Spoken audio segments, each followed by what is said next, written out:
오늘은 데살로니가전서 1장을 공부하겠습니다. 데살로니가전서 1장 1절 다 같이 읽겠습니다. 바울과 실로아노와 디모데는 하나님 아버지와 주 예수 그리스도 안에 있는 데살로니가인의 교회에 편지하노니 은혜와 평강이 너희에게 있을지어다. 바울 선생은 실로아노, 즉 신라, 히브리어로는 신라고 헬라어로는 실로아노라고 발음을 했습니다만 신라입니다. 바울은 신라와 함께 안디옥 교회에서 사역을 했었습니다. 바울과 신라와 그 다음 디모데는 바울의 전도를 받고 구원을 받은 이방인 중에서 택함을 받은 귀한 종입니다. 그래서 세 사람이 동역자입니다. 바울과 실로아노와 디모데는 하나님 아버지와 주 예수 그리스도 안에 있는 데살로니가인의 교회에 편지하노니, 우리가 예수 그리스도를 믿으면 하나님 아버지와 예수 그리스도 안에 있게 되는 것입니다.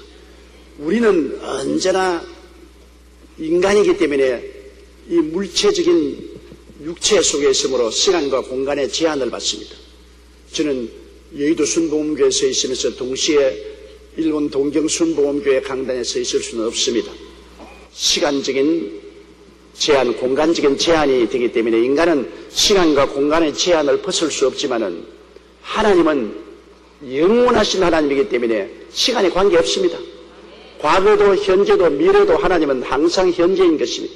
그렇기 때문에 우리 과거를 아실 뿐 아니라 우리 장차 미래에 일어날 일까지 다 소중하게 아는 것은 하나님은 영원하시기 때문에 시간의 장애를 받지 않습니다. 모든 것은 하나님은 현재의 손에 있는 것입니다. 그러므로 하나님은 시간의 방해를 받지 않은 영원하시고 또 하나님은 무한하십니다. 우리는 한계가 있잖아요. 지금 여의도 순복음교회라는 이 한계 건물 안에 있습니다만 하나님은 무한하십니다. 끝이 없어요. 하나님께서는 무한하십니다. 그렇기 때문에 영원하시고 무한하신 하나님은 모든 유한한 시간 속에 와 계시고 모든 유한한 공간 속에 와 계신 것입니다. 그러므로 우리 하나님께서는 지금 우리 가운데 와 계시고 거하시는 것입니다. 무한하신 하나님은 유한한 시간을 점령하고 계시고 영원하신 하나님은 유한한 시간을 점령하고 계신 것입니다. 그러므로 하나님을 생각할 때 언제나 우리처럼 생각하면 안 돼요. 하나님은 영원한 하나님, 무한한 하나님. 그러므로 시간과 공간은 하나님 안에 들어있는 것입니다. 예수 안 믿는 세계 모든 사람들도 다 하나님의 지배하에 있습니다. 왜? 인간은, 지구 전체는 유한하고 그리고 시간적입니다. 그런데 영원하신 하나님은 시간을 다 점령하고 있으며 무한한 하나님은 유한한 세계를 점령하고 있기 때문에 하나님은 모든 그 가운데 계시면서 모든 것을 초월해 계십니다. 그러나 믿는 자와 믿지 않은 자의 뭔 다르냐면 믿지 않은 자는 그 마음 속에, 영혼 속에 하나님을 영접하지 않습니다. 하나님은 믿지 않는 사람도 그 인생은 영혼과 무한으로 점령하고 있지만 속에는 들어오지 못하십니다. 속에는 사람의 영이 하나님을 받아들이지 않고 딱 대적하고 있기 때문인 것입니다. 하나님이 들어올 수 있는 길은 하나님의 아들 예수를 믿는 길밖에 없는 것입니다. 예수님이 하나님과 우리 사이에 막힌 죄악의 담을 흘러버렸기 때문에 예수님을 통해야만 하나님이 우리 영혼 속에 들어와서 우리 영혼도 하나님이 점령하시고 거하게 되는 것인데, 믿지 않은 사람은 몸은 다 하나님께 점령당하고 있으면서도 영혼 속에는 하나님을 못 들어오도록 딱 막고 있는 것입니다. 죄악이 마귀와 더불어 하나님을 쫓아내고 있는 것입니다. 하나님이 영원하시고 무한하시면서도 믿지 않는 사람의 마음 속에는 들어와 계시지 않습니다. 믿지 않은 사람의 육체는 하나님이 점령하고 있습니다만 마음 속에는 들어오지 않고 계신 것입니다. 그러므로 예수 그리스도만이 길이요 진리요 생명으로서 예수님의 십자가 대속의 은총을 우리가 받아들이면 예수님을 말미암아 하나님은 우리 영혼 속에 들어와서 계시게 되고 자연적으로 하나님이 우리 안에 들어와 계시면 우리는 또 하나님 안에 들어와 있게 되는 것입니다. 그래서 우리 예수 믿는 사람은 유한한 시간과 공간에 살 뿐 아니라 무한한 하나님의 품에 안겨서 영원과 무한 속에 살고 있는 것입니다. 그러므로 하나님 아버지와 예수 그리스도는 영원하시고 무한하신 하나님이 우리 영혼 속에 들어와서 우리는 이미 하나님 아버지와 아들 속에 거하고 아버지와 아들은 우리 안에 거하고 벌써 천당이 시작된 것입니다.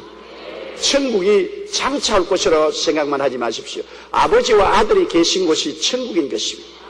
아버지와 아들이 벌써 우리 속에 들어와 있으므로 천국은 여기서부터 출발하는 것입니다. 여기에서 출발해서 우리가 저 하나님의 나라에 들어가서 완성이 되는 것입니다. 하나님은 우리를 떠나서 영원한 천국에 계실 뿐 아니라 하나님은 또한 우리 가운데 와서 우리와 함께 거하심으로 우리는 하나님을 떠나서 존재하지 않습니다. 지금 하나님은 우리와 함께 거하시고 우리 안에 거하시고 우리는 하나님 안에 거하게 되는 것입니다. 그러므로 바울과 실로아노와 디모데는 하나님 아버지와 주 예수 그리스도 안에 있는 데살로니가 교회에게 편지를 했습니다. 아버지와 예수 안에 있습니다. 따라 말씀하십시오. 나는 아버지와 예수님 안에 있다. 밖에 있지 않습니다. 안 믿는 사람은 밖에 있어요. 믿는 사람은 하나님 아버지와 예수님 안에 있는 것입니다. 이게 달라요. 안에 있는 사람은 아버지와 아들과 함께 교제하는 한 천국 가정을 이루고 있는 것입니다. 우리는 결코 고아가 되어 있지 않습니다. 버림받지 않았습니다. 하나님과 함께 있는 것입니다. 늘 여러분은 입으로 그것을 선언하십시오. 나는 하나님 아버지와 예수님과 성령님 내 안에서 함께 산다. 하나님의 가족이다. 하나님의 가족이다. 이 세상에서 사람이 외롭고 괴롭고 낭패와 실망을 당할 때 가장 큰 힘을 줄 수 있는 사람이 누군지 압니까? 가족입니다. 세상 사람이 아무리 와서 위로하고 격려해도 큰 도움이 되지는 않습니다. 그러나 내가 고통당하고 괴로움당하고 시련 겪을 때 내 가족이 위로하면 그 위로는 뼛속까지 들어오는 것입니다. 남편이 실직하고 어려움을 당할 때 부인이 격렬해진 나는 당신을 믿습니다. 당신이 제기할 수 있습니다. 당신을 사랑합니다. 필요하면 우리 다 나가서 함께 노동해도 먹고 살 수 있습니다. 남편이 굉장한 용기와 힘을 얻습니다. 아내가 낙심하고 좌절했을 때 남편이 격려해주는 말은 큰 힘이 되는 것입니다. 부모가 낙심했을 때 아들, 딸들이 와서 부모를 품고 부모에게 격려하고 용기를 해주고 부모를 신뢰해주면 굉장히 큰 힘이 되는 것입니다. 오늘날 세상은 가족이 와해된 시대인 게 사는 겁니다.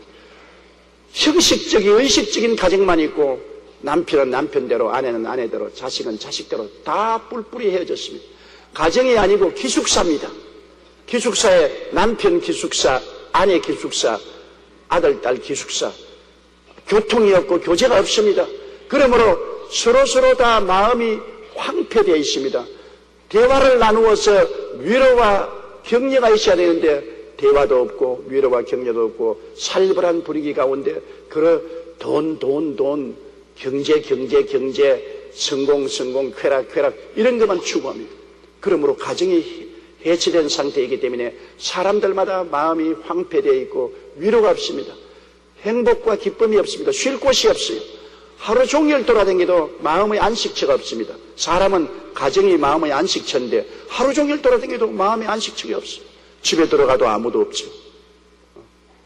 아내는 아내대로 바쁘고 남편은 남편대로 바쁘고 더구나 60만 넘으면 아내가 남편에게 곰국 끓여서 냉장고에 넣어놨으니까 끓여 먹고 깨워라. 그리고 친구들하고 떠나면 언제 돌아올지 몰라요. 친구들하고 그냥 삼천리 강토를 떠나는, 이제는 삼천리 강토만 떠나는 게 아니라 동남아 세계 여행을 떠나버립니다. 밤낮 공국만 끓여 먹다가 나중에 절망하고 마는 것이죠. 서로의 다정한 교통이 없는 것입니다. 이러한 살벌한 시대에 우리 마음의 가정은 예수 그리스도 안에서 가질 수가 있는 것입니다. 온 세상 다 날 버려도 주 예수 안 버려.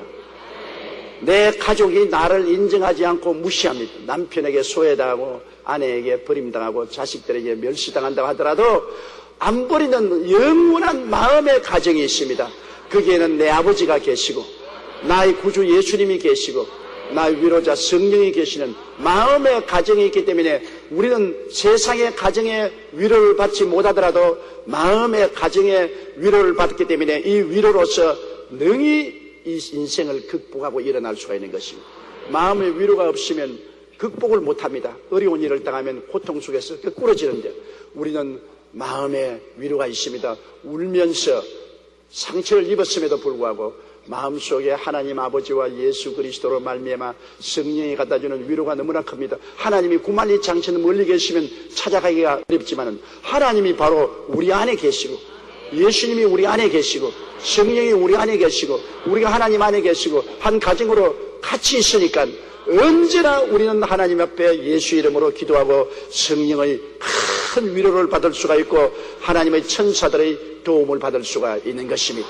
그러므로 그 안에서 우리는 위로와 용기를 받게 되는 것입니다. 사람에게 기대하면 낙심할 때가 많습니다. 어제 제가 편지 한 통을 받았는데 어느 자매님 한 분이 너무나 남편에게 실망을 했어요. 결혼하는 초년부터 시작해서 남편이 직장으로 떨어져 사는데 그저 부산에 있다가 광주에 있다가 저 전주에 있다가 요번에는 또 나이 이제 중년이 됐는데 또 수원에 있다 그래요. 그래서 한평생 남편을 쳐다보고 산 그가 이제 중년이 되어서 이제는 좌절하고 말합니다. 나는 뭐냐? 항상 해바라기에 지금 남편만 쳐다봤는데 남편은 항상 집에 있지 않고 떨어져 살고 어떻게 사는지도 모른다. 연락도 안 하고 그저 월급만 갖다 준다. 그러고 나를 믿으라 그랬는데 월급만 갖다 주고 뭘 믿으란 말이야? 그 부인은 극도의 노이로제에 걸렸습니다. 극도의 고독에 걸렸어요. 그래서 저를 보고 나는 어떻게 해야 되겠습니까? 이제는 남편이 아니라 나의 원수가 되었습니다. 그 사람 쳐다보다가 내 청춘을 다 날려버렸으니 잃어버린 청춘을 어디서 얻을 수 있으며 어디에다가 희망을 걸 수 있습니까? 위로가 없습니다. 그 부인에게 제가 줄 수 있는 말은 위로가 있습니다. 남편 대신에 예수 그리스도 안에서 아버지가 있고 성령이 계십니다. 예수 그리스도를 구주로 모셨으면 아버지와 아들과 성령 가정, 하늘나라 가정이 있습니다. 세상의 가정은 와야 되어도 하늘나라 가정은 와야 되지 않습니다. 세상의 남편은 떠나 있어도 아버지와 아들과 성령은 결코 떠나지 않고 결코 버리지 않습니다. 하늘나라 가정은 항상 우리와 같이 있는 것입니다. 언제나 하늘나라 가정에 우리가 의지할 수 있으니까 이 위로를 가지고 남편은 있든 없든 거기에 너무 의지하지 마십시오. 사람을 기대하면 큰 실망을 가져오는 것입니다. 사람은 불완전하게 짝이 없기 때문에 우리의 기대에 미칠 수가 없습니다. 남도 내 기대에 미치지 못하고 나도 남의 기대에 미치지 못합니다. 사람을 기대하면 언제나 마음속에 실망이 연속적으로 옵니다. 사람을 기대하지 말라는 것은 아닙니다. 사람의 운명을 걸지 말라는 것입니다.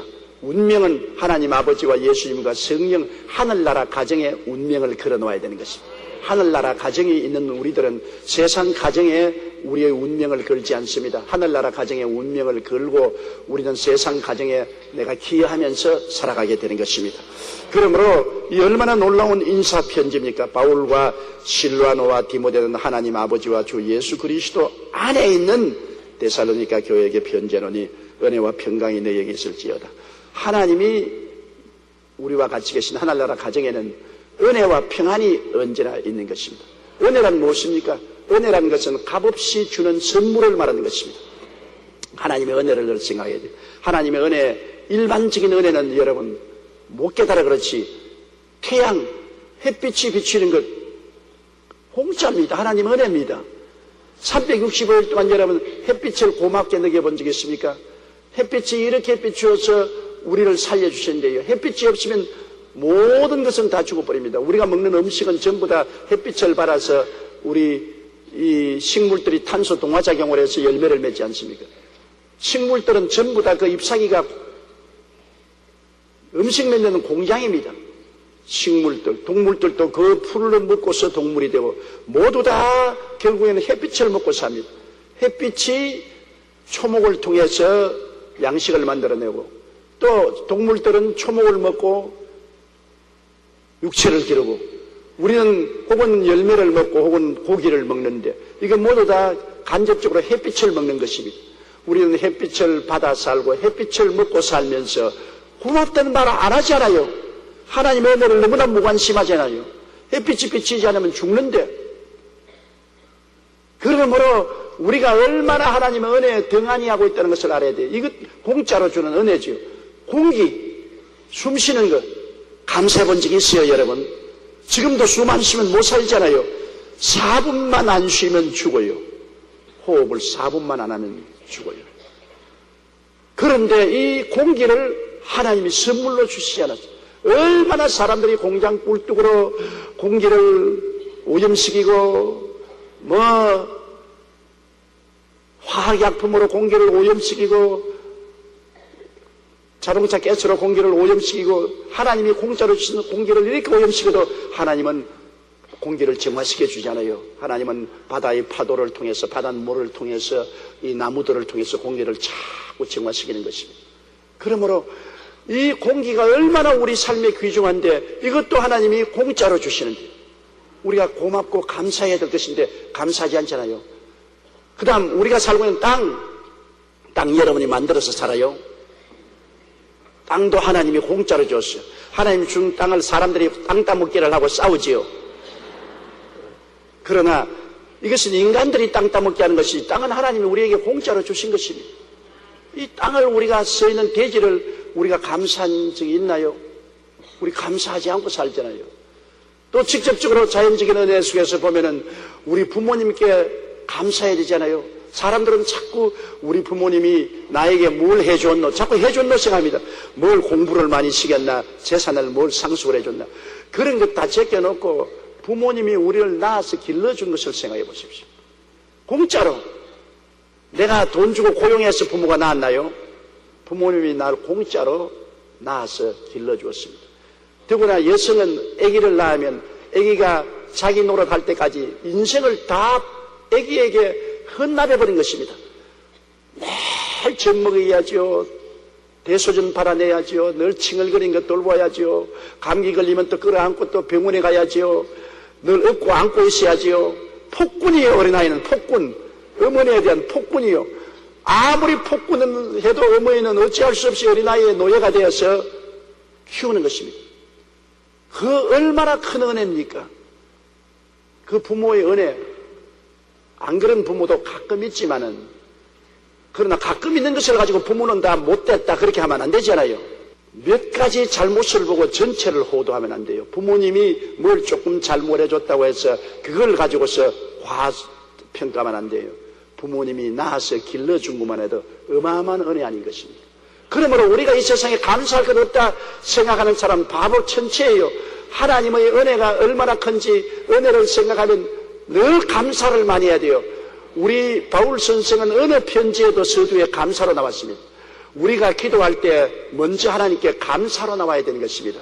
불평하고 원망하면 안 됩니다. 우리 자녀들이 부모에게 왔을 때도 늘 부모에게 원망하고 불평하면 부모의 마음이 얼어붙지 않아요. 부모에게 아버지 어머니에게 나와서 이것도 감사합니다. 저것도 돌봐줘서 감사합니다. 너무너무 감사합니다. 기왕 감사한 중에 좀 더 감사하게 이것도 해주십시오. 그러면 듣기가 좋지 않아요. 아유 하나님께 감사할 것 없는데 내가 한 말은 태양을 주셔서 감사합니다. 공기를 주어서 감사합니다. 초목곤충을 주셔서 감사합니다. 그리고 일용할 양식을 주셔서 감사합니다. 부정모혈로 태어나서 사람 되게 만들어 주셨으니 감사합니다. 이게 자연적인 감사요. 일반적인 환경을 보고 감사할 것이 이렇게 많잖아요. 감사로 제사를 드려야 돼요. 옛날에는 소와 양과 염소를 잡아다가 하나님께 감사드렸지만은 이제는 입술로서 감사의 제사를 드려야 돼요. 하나님께. 그리고 특별 감사는 하나님의 특별한 감사는 일반적인 감사와 특별 감사는 예수님을 주신 것 얼마나 감사해요. 하나님의 아들입니다. 여러분 하나님의 친아들이에요. 그분이 하나님의 명령을 쫓아서 우주를 지으신 어마어마한 분입니다. 우리 노무현 대통령은 비교도 못해요. 너무나 어마어마한 분이신 것입니다. 그가 여러분 우리가 사는 조그마한 태양계도 그가 지었어요. 태양, 수성, 금성, 지구, 화성, 목성, 토성, 천왕성, 해왕성,冥왕성 같은 이러한 우리 지구가 소속된 태양계도 하나님 지었고 지구가 소속한 은하성자 우리 여름에 보면 은하수 보이잖아요. 그게 우리가 소속한 은하계입니다. 이 은하성자만 해도 별이 1000억 개나 돼요. 그 1000억 개를 주님이 직접 만드셨습니다. 그런 은하계가 여러분 이 우주에는 1000억 개가 더 있어요. 그러니 우주가 얼마나 크고 광대합니까? 그거 다 주님이 만드셨어요.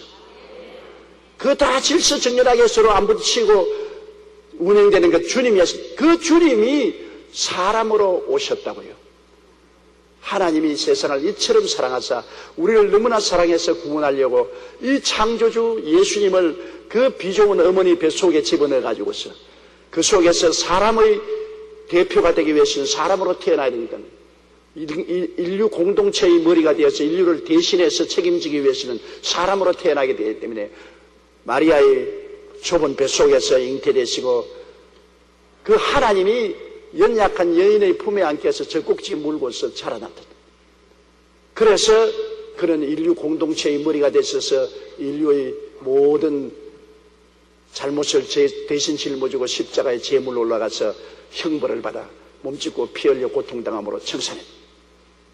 하나님이 사람이 되어 오신 것도 엄청난 일인데 십자가에 극형을 당했다. 사람이 그냥 칼에 찔려 죽고 총에 탁 맞아 죽으면 조금 고통하다가 말아요. 십자가의 고통은 생사람을 양손과 양발에 대못을 박아서 매달아 놓는 것이니 이거 여러분 보통 고통이 아니죠. 우리는 예수 그리스도의 고통의 그 깊이와 높이와 넓이를 이해 못해요. 얼마나 내 때문에 고통당했는지 우리 상상이 안 돼요.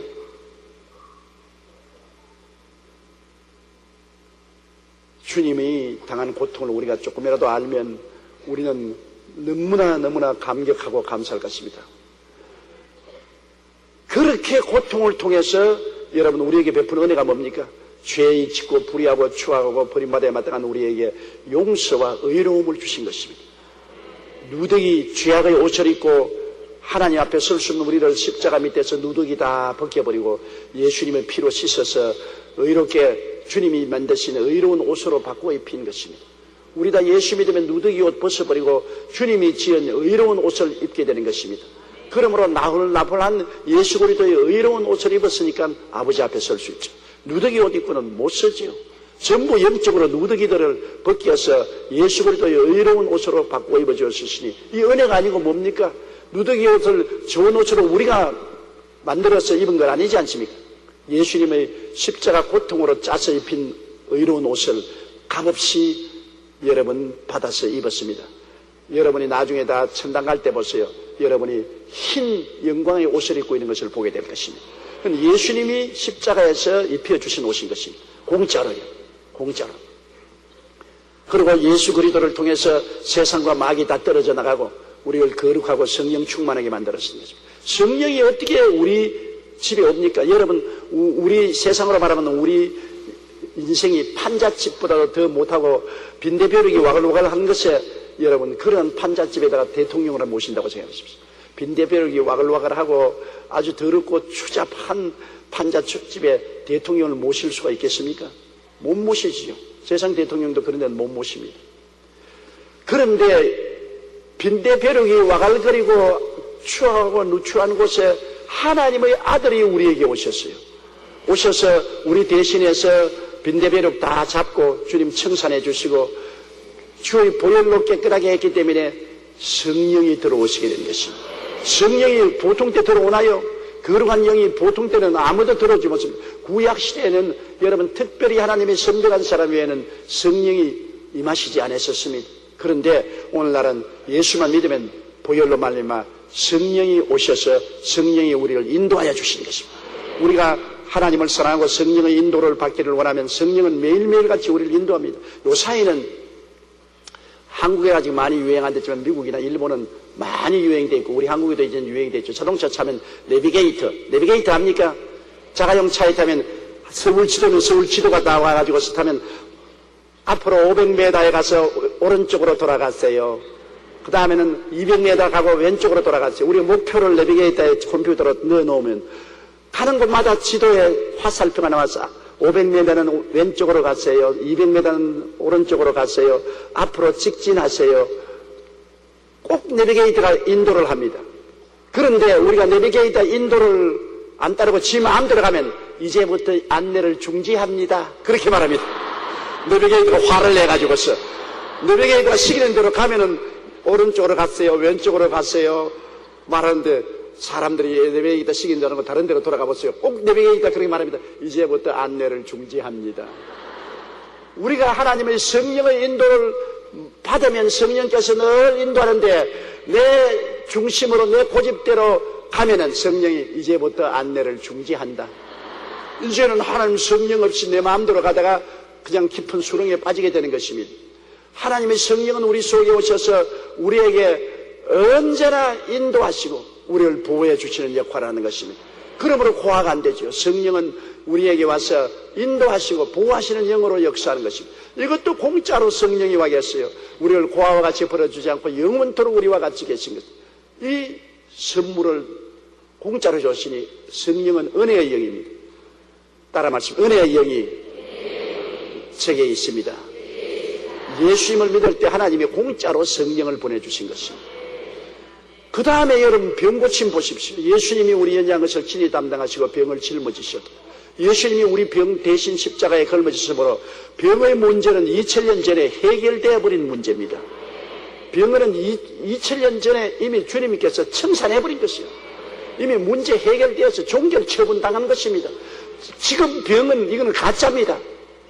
이거는 거짓되고 헛된 것입니다. 이미 주님 앞에서 종결 처분당했기 때문에 예수 그리스도의 품 안에 있는 사람은 병하고 상관이 없습니다. 예수님 밖에 있으면 뭐 병도 들고 고통도 당하죠. 예수 그리스도를 구주로 모시고 주님 섬기는 사람에게는 주님이 2000년 전에 다 종결 처분해버리고 다 청산해버리고 해결해버린 것입니다. 해결되어버린 것이기 때문에 해결되어버린 것이 내게 자꾸 고지서가 날라오고 마귀가 와서 자꾸 덮어 씌우려면 우리가 가만히 둘 수 있으면 고지서부터 찢어버리고 나사렛 예수 이름으로 명하는 원수 마귀야 물러가라. 병아 물러가라. 예적을 하면 예수 이름 앞에서 한 길로 왔다 7길로 도망을 치는 것입니다. 병을 보고 가만히 내버려두면 안 돼요. 불법 주차를 하면 나가서 차 옮기라고 고함을 쳐야 돼요. 병은 불법 주차요. 이미 여러분에게 와서 요구할 권한이 없어요. 주님의 은혜로 값없이 공짜로 주님이 병을 다 대신 앓으시고 청산해버렸어요. 제가 채찍에 맞음으로 너희가 나음을 입었더라. 그러므로 병에 대해서는 우리가 당연히 고침받아야 될 권리가 있기 때문에 병은 예수 이름으로 대적해야 되는 것입니다. 치료는 하나님이 은혜로 주신 것입니다. 축복도 그래요. 우리는 아담과 하와의 후손으로서 저주를 상속받았는데 가시와 은극히가 나고 저주를 상속으로 받았는데 예수님이 십자가에서 저주를 다 속량했습니다. 십자가의 고통을 통해서 저주를 다 청산해버리기 때문에 저주의 문제도 해결된 문제입니다. 2000년 전에 여러분의 삶에 임하는 저주의 문제는 해결되어 버렸던 것입니다. 저주하고 상관이 없어요. 이제는 여러분이 축복하에 있지 저주하에 있지 않습니다. 저주 아래에 있으면 무엇이든지 다 망가져야 되는데 축복 아래에 있으면 무엇이든지 다 잘 떼어가는 것입니다. 저주가 겨울이라면 축복은 봄입니다. 겨울에 나가서 농사 아무리 지어도 안 되지 않아요. 그러나 봄에는 농사 지으면 되지 않아요. 그와 같이 저주가 겨울같이 임하여 있으면 만사가 고통스럽고 안 돼요. 그러나 축복이 봄철처럼 임하면 만사가 다 해결되는 것입니다. 우리는 저주에서 이미 2000년 전에 해방되었고 아브라함의 복을 입은 사람들인 것입니다. 그러므로 항상 여러분이 입술로 선언해야 돼요. 나는 하나님의 은혜로 복받은 사람이다.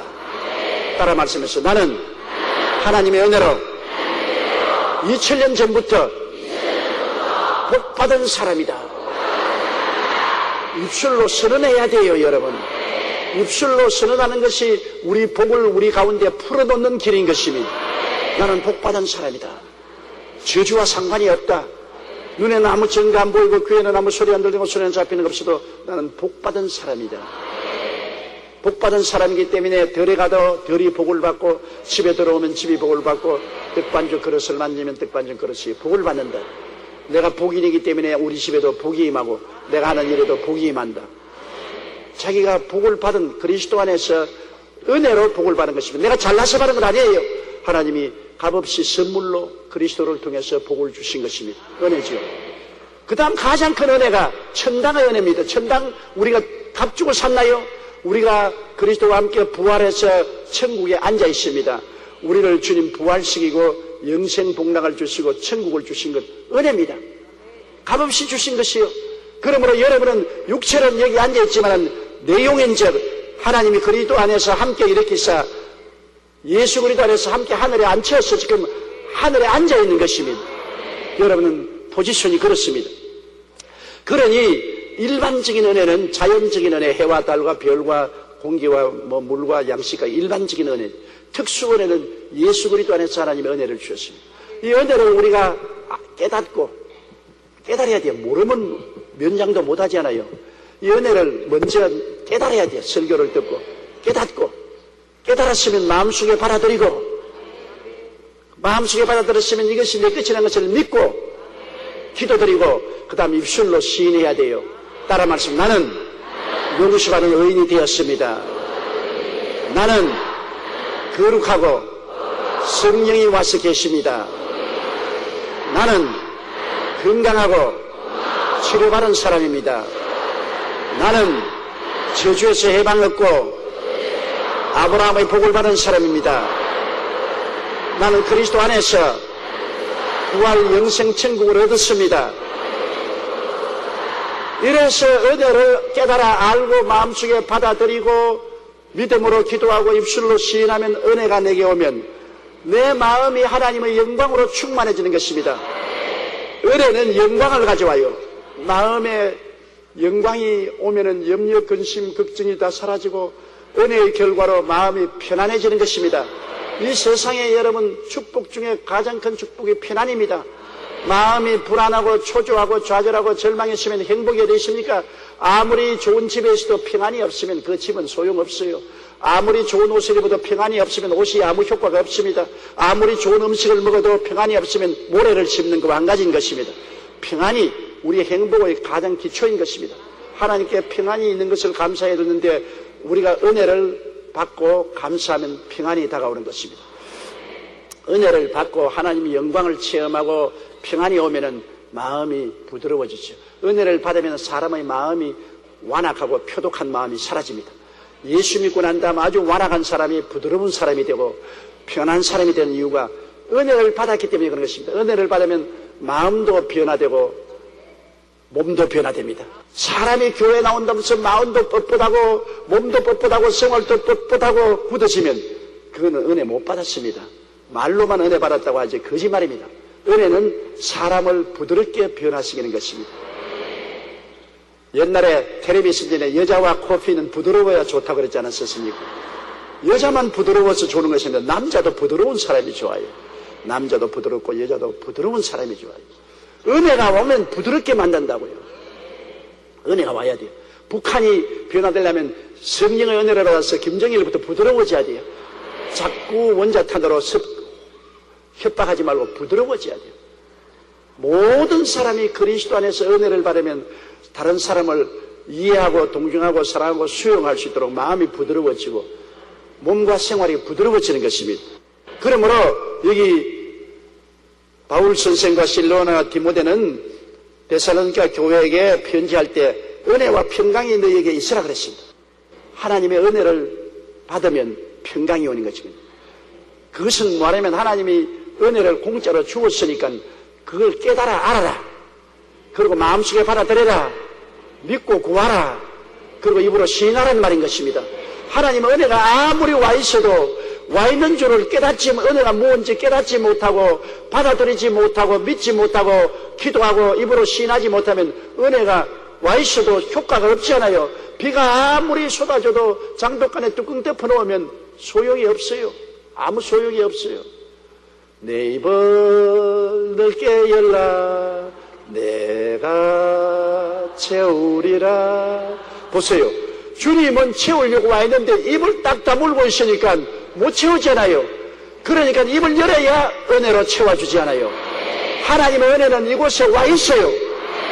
해가 아무리 은혜로 비춰도 그늘나무 밑에 있으면 햇빛의 은혜를 못 받고 아무리 공기가 은혜로 주어져도 코를 쫙 잡고 있으면 숨 못 쉬는 것과 같이 하나님의 은혜는 이미 주어진 것입니다. 은혜가 있어요. 은혜 없단 말하지 마세요. 여러분에게 은혜가 있어요. 예수 그리스도 안에서 하나님은 자연적인 은혜뿐 아니라 특수 은혜인 이 오중복음과 삼중 축복의 은혜를 넘실거리게 주신 것입니다. 은혜가 있으라고 하는 것은 뭐냐면 은혜를 깨달으라. 은혜를 말씀을 듣고 깨달으라. 깨달았으면 마음속에 가슴을 활짝 열고 받아들여라. 그리고 믿어라. 확 은혜가 내게 왔다고 믿어라. 그리고 입술로 시인하라. 그러면 여러분 은혜로 말미암아 변화가 다가오는 것입니다. 그 변화가 뭐냐? 평안인 것입니다. 부드러워지는 것입니다. 평안은 부드러워지는 걸 아니겠습니까? 마음이 부들부들해지고 편안해지고 몸도 부들부들해지고 편안해지고 가정과 생활도 부들부들 편안해지고 대인관계도 부드럽고 평안해지고 은혜는 언제나 평안을 가지고 함께 오는 것입니다. 그러므로 여러분 예수 그리스도 이름으로 진리를 깨닫고 은혜 받게 되시기를 주님 이름으로 축복합니다. 그러면 평안이 따라오는 것입니다. 은혜와 평강이 여러분에게 있기를 축원합니다. 2절 우리 읽으십시다. 우리가 너희 무리를 인하여 항상 하나님께 감사하고 기도할 때 너희를 말하면. 바울 선생과 실로아나와 디모데는 데살로니가 교회 성도들을 생각하고 늘 감사를 했습니다. 왜? 그들이 예수 안 믿는 사람들이 하나님의 성령의 능력으로 회개하고 예수를 믿고 구원을 받아 천국 백성이 되었으니 얼마나 놀라운 하나님의 은혜의 역사입니까? 하나님의 흑암의 권세에서 그들을 건져내서 사랑의 아들 나라로 옮기셨으니 얼마나 감사합니까? 그래서 바울 선생은 항상 기도할 때마다 하나님 데살로니가 교인들을 구원해 주셔서 하나님 백성으로 삼아준 것을 감사합니다. 우리가 늘 그 감사해야 돼요. 하나님 아버지여, 나를 흑암의 권세에서 건져내사 그 사랑의 아들 나라로 옮겨주신 것을 감사합니다. 하나님이 해주신 감사, 우리 식구들을 예수 그리스도 안에서 하나님의 나라 백성으로 만들어주신 것을 감사합니다. 이 세상에 가장 크게 감사할 것이 구원받은 감사입니다. 여러분, 구원 안 받으면 무슨 소용이 있어요? 사람이 세상에 태어나서 아무리 부귀영화 공명을 누린다 그래도 70이 아니면 80이면 가는 것입니다. 육신의 장막지 떠나버리면 어떻게 되는 것입니까? 사람은요, 죽음이라는 것이 영원을 맞이하는 길목입니다. 이 세상에는 유한한 시간을 70, 80년 살다가 죽음이 다가오면 죽음이라는 것은 영원을 건너뛰어가는 그 순간인데, 영원을 뛰어넘어가면 우리 육체의 몸을 탁 벗어나서 나면 어떻게 되냐? 우리가 육체 속에 있을 때 만들어진 그 모습대로 끌려가는 것입니다. 이 세상에 하나님은 없지 않았었어요. 세상에 살 동안 예수 안 믿었으면 하늘나라가 없고 세상만 딱 들어찬 사람은 육체 밖에 나갈 때도 하늘나라는 없어요. 탐욕만 꽉 있죠. 탐욕이 뭉쳐진 세계로 끌려가는 것입니다. 뭐 하나님이 지옥으로 보내가는 거 아닙니다.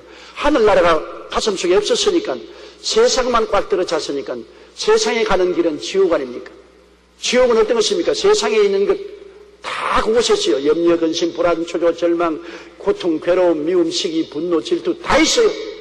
그 어마어마하고 고통스러운 곳으로 그대로 끌려가요. 그 영원한 그 세계로 끌려가요. 그러나 속에 하늘나라가 있던 사람은 육신을 딱 벗어버리면 자기가 가지고 있던 그 하늘나라 있는 그 본부로, 천국으로 그대로 끌려가요. 천사들이 와서 데리고 가요. 우리는 지금 여러분 예비 인생을 사는 것입니다. 우리 육체 속에 장차 영원히 살아갈 사람이 형성되어 가고 있는 것입니다. 내가 영원히 지옥으로 가서 살 것이냐, 영원히 천당에 가서 살 것이냐, 장차 우리의 모든 삶을 지금 예비하고 있는 것입니다. 그러므로 이 땅에서 우리가 얼마나 은혜를 받고 변화를 받아야 된다는 필요를 느끼죠.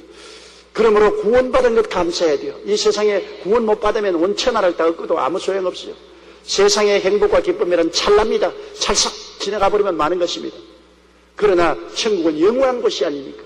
이러기 때문에 바울 선생은 데살로니가 교인들이 구원받은 것을 너무나 감사해요. 멸망받을 사람들 중에 그래도 얼마간 예수를 믿고 구원받은 것을 너무나 감사하고, 그리고 데살로니가 교인들을 위해서 늘 기도했어요. 기도는 왜 좋으냐? 기도를 통해서 하나님의 손이 움직이기 때문인 것입니다. 하늘이 구름으로 쫙 가리웠을 때 그 중에 구름 사이에 틈이 생기면 여러분 햇빛이 쫙 내려비치는 게 눈에 보이지 않아요? 그렇지요? 맑은 날은 그게 안 보이지만 구름으로 가리웠을 때는 하늘에 구멍이 뚫어지면 햇빛이 그리 빛이 내려오는 것이 눈에 보이지 않아요? 봤죠? 기도는 그것입니다. 마귀가 하늘을 구름처럼 덮어 있어요. 공중에 번식하는 마귀가 하나님과 우리 교제를 막으려고 구름처럼 덮어 있는데, 기도는 그의 구멍을 뚫는 것입니다. 구멍을 뚫어서 하나님의 은혜가 햇빛처럼 비추게 만들어줍니다. 그러니 기도 없이는 하늘에 마개의 구름장같이 덮어놓은 하늘을 구멍을 뚫을 수가 없어요. 기도가 뚫는다고요. 조금 기도하면 조금 뚫리고 많이 기도하면 뻥 구멍이 떨어집니다. 그러면 은혜가 쏟아지잖아요. 마귀가 공중에 권세 잡고 있는 이상은 여러분 우리가 예수 이름으로 기도를 해야 돼요. 그러므로 데살로니가 교인들을 위해서 바울이 늘 기도하는 것은 데살로니가 교회 위에 하늘의 구멍이 뚫어져서 항상 은혜가 쏟아지게 하기 위해서 감사할 거 아니라 늘 기도를 한다. 우리도 하나님의 은혜를 감사할 거 아니라 나와 우리 가족들 위해서 기도하는 것은 그 위에 하늘 문을 열어놓는 것입니다. 교회를 위해서 기도하고 여러분의 자신과 가족들을 위해서 기도하고 힘이 들지만은 그래도 나라와 민족을 기도하고 더 힘이 들지만은 북한을 위해서 기도하고 나중에는 죽을 애를 쓰지만은 세계를 위해서 기도할 수 있을 때까지 기도하면 우리 기도가 세상을 구원하는 것입니다. 하나님의 능력이 임하여야 세상에 구원받지요. 예수님이 오시기 전까지는 마귀는 계속해서 무장해제가 되었어도 모르는 사람들을 억압하고 다스리는 것입니다. 그러므로 전쟁터에도 예수 이름으로 기도하면 하늘의 평화의 빛이 비추어서 전쟁을 그치게 만들어주는 것입니다. 기도가 우리 예수 믿는 사람에게서는 문제 해결의 근원이 되는 것입니다. 하나님 없이 어찌 문제가 해결됩니까? 하나님은 기도를 통해서 나타나시는 것이지 기도하지 않으면 마귀가 하나님과 우리 사이를 막아버립니다. 다니엘이 20하루 동안 기도했는데 천사가 내려와서 하는 말이 네가 기도하는 첫날의 기도가 하늘에 상달되어서 응답을 내가 가지고 내려왔으나 공중에 권세한 바사국군 바사를 다스리는 마귀가 나와 대치하고 있어서 20날 동안 난 대치하고 못 내려오다가 군장 미카엘이 와서 도와줌으로 내가 뚫고 내려왔다 그랬지. 다니엘이 계속 기도하니까 결국은 뚫렸습니다. 여러분 밑에서 뚫고 위에서는 천사들이 그 뚫린 구멍으로 하나님의 응답을 가지고 오시는 것입니다. 그렇기 때문에 바울 선생은 데살로니가 교인을 위해서 항상 감사하고 항상 기도하기를 쉬지 않은 것입니다. 기도는 값지고 기도는 효과가 있습니다. 11절부터는 말씀으로 은혜를 나누겠습니다. 다 같이 읽겠습니다. 또 그 안에서 너희가 손으로 하지 아니한 할례를 받았으니 곧 육적 몸을 빚는 것이요 그리스도의 할례니라. 유대민족에게는 할례가 선민의 표시입니다. 하나님께서 아브라함이 하나님을 믿음에 그 믿음을 의로 여기시다 하시고 그 다음에는 하나님과의 언약의 표시로서 할례를 받으라고 했습니다. 할례는 남자아이들이 태어나서 8해 만에 양피 가죽을 베는 것을 말하는 것입니다. 이 할례를 통해서 하나님과 특별히 언약 맺은 백성이라는 증거를 삼으신 것입니다. 그래서 이 할례의 언약은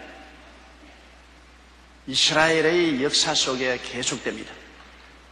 이스라엘 백성들은 이 할례를 받으면 하나님의 선민이 되고 하나님의 특별한 언약을 받은 백성이 된다고 확실히 믿었습니다. 그러나 그런 형식적인 행위에 신뢰를 두고 마음으로는 하나님의 율법을 지키지 아니하고 우상을 섬기고 세상을 따라 살아감으로 말미암아 나중에 할례가 인정을 받지 않는 그러한 상황이 되고 말은 것입니다. 주님이 오셔서 우리를 구원하기 위해 십자가에 돌아가시다 부활하시고 난 다음에 우리 이방인들에게는 이 할례는 아무 의미가 없습니다.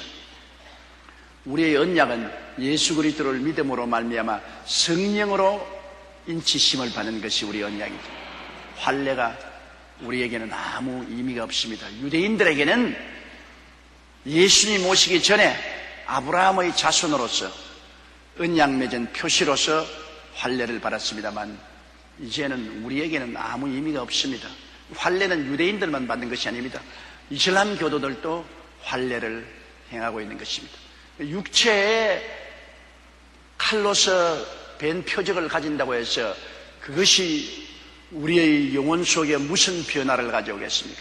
사람은 그 영원한 영혼이 육체 속에 살고 있는 것인데 내적으로 영혼이 변화를 받아야지 육신을 벤다고 해서 그것이 무슨 소용이 있겠습니까? 그래서 이 성경은 말하기를 예수님 안에서 너희가 손으로 하지 아니한 할례를 받았다.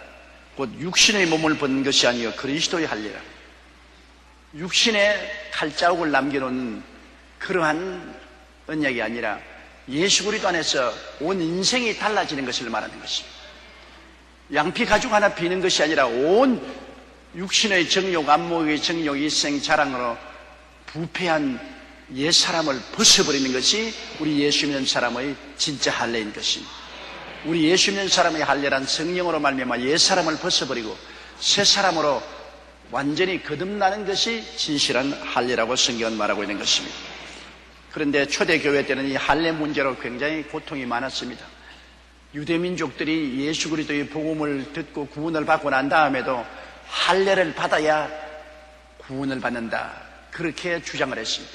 그래서 바울 선생하고 유대인들 사이에 굉장한 논란이 있었습니다. 바울 선생은 오직 믿음으로 말미암아 예수 그리스도의 은혜로 구원을 받는다고 했고, 유대인들은 그렇지 않다, 믿음으로 구원을 받아도 할례를 반드시 받아야 된다. 그래서 이것 때문에 예루살렘 공회를 열어서 예루살렘 공회에서 결정을 내린 것입니다. 예수를 믿음으로 말미암아 용서와 의와 영광을 얻는 것이지 할례를 통해서 구원받는 것은 아니, 할례나 무할례가 아무 상관이 없다는 결정을 내린 것입니다. 실제로 할례를 받든지 할례를 안 받든지 그것이 문제가 아닌 것입니다. 예수를 믿느냐 안 믿느냐가 문제인 것입니다. 예수님께서 십자가에서 몸짓고 피 흘려 우리의 일생의 죄를 청산해 주셨는데, 예수님이 다 이루어 놓은 그 일에 무슨 할례가 보탬이 되고 손해가 나는 것 아무것도 없습니다. 할례 받았다고 이익이 되는 것도 없고 안 받았다고 손해나는 것도 없은 것입니다. 이런 것은 아무 의미가 없습니다. 예수 그리스도가 오셔서 우리 위해서 십자가에서 대속물이 된 이유는 유대인의 모든 의식과 형식은 다 지나가 버리고 말은 것입니다. 다 끝나버린 것입니다. 예수님 안에서 다 이루어지고 폐지돼 버리고, 우리는 오직 그리스도를 믿음으로 말미암아 성령의 인치심을 받아서 구원을 얻는 것입니다. 12절요. 너희가 세례로 그리스도와 함께 장사한 바 되고 또 죽은 자들 가운데서 그를 일으키신 하나님의 역사를 믿음으로 말미암아 그 안에서 함께 일으키심을 받았느니라.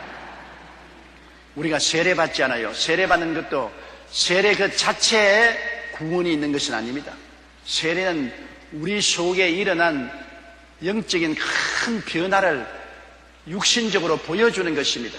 세례받지 않으면 구원 못 받는다, 그것은 얼토당토 않습니다. 구원은 예수를 믿음으로 말미암아 구원받죠. 예수님의 십자가에 못 박였을 때 못 박힌 강도 중 한 사람이 언제 세례받을 기회도 없고 교회 갈 기회도 없었습니다. 그는 오직 예수를 구주로 고백했을 따름입니다. 주여 주의 나라에 임하실 때 나를 기억하소서. 예수를 하나님의 보내신 메시아요, 하나님 나라의 왕인 것을 고백했을 때 주님은 그 자리에서 너는 오늘날 나와 함께 낙원에 있으리라고 말씀한 것입니다. 그러므로 세례받는 것이 구원의 조건은 아닙니다. 그러나 구원받은 사람이 세례를 통하여 구원받은 사실을 하나님 앞과 마귀 앞과 자기 앞과 세상에 선언하는 것이 되는 것이므로 세례는 예수 믿는 사람에게 꼭 필요합니다. 세례 받아야 내 구원에 대한 확실한 확증을 가질 수 있으니까 좋은 것이지만은 세례 그 자체가 구원의 조건은 될 수가 없는 것입니다. 그럼 세례는 무슨 의미냐? 세례는 예수 그리스도와 함께 물 무덤에 들어가고 그리고 장사 지내버리고 예수 그리스도 안에서 다시 물 무덤에서 일어나서 부활해서 새 생명을 갖고 살게 된다는 하나의 상징적인 가르침인 것입니다. 그 세례가 나중에는 번잡하다고 생각하기 때문에 어떤 교파에서는 물에 잠겼다가 일어나지 않고 그냥 물 그릇에 담아서 상징적으로 머리에 뿌리는 것입니다. 어떻게 되었든 세례가 구원의 조건인 것 같으면 예수님을 따라서 물속에 들어갔다가 일어나야죠. 예수님도 요단강에 들어가서 세례 요한에 의해서 물로 세례받은 것입니다.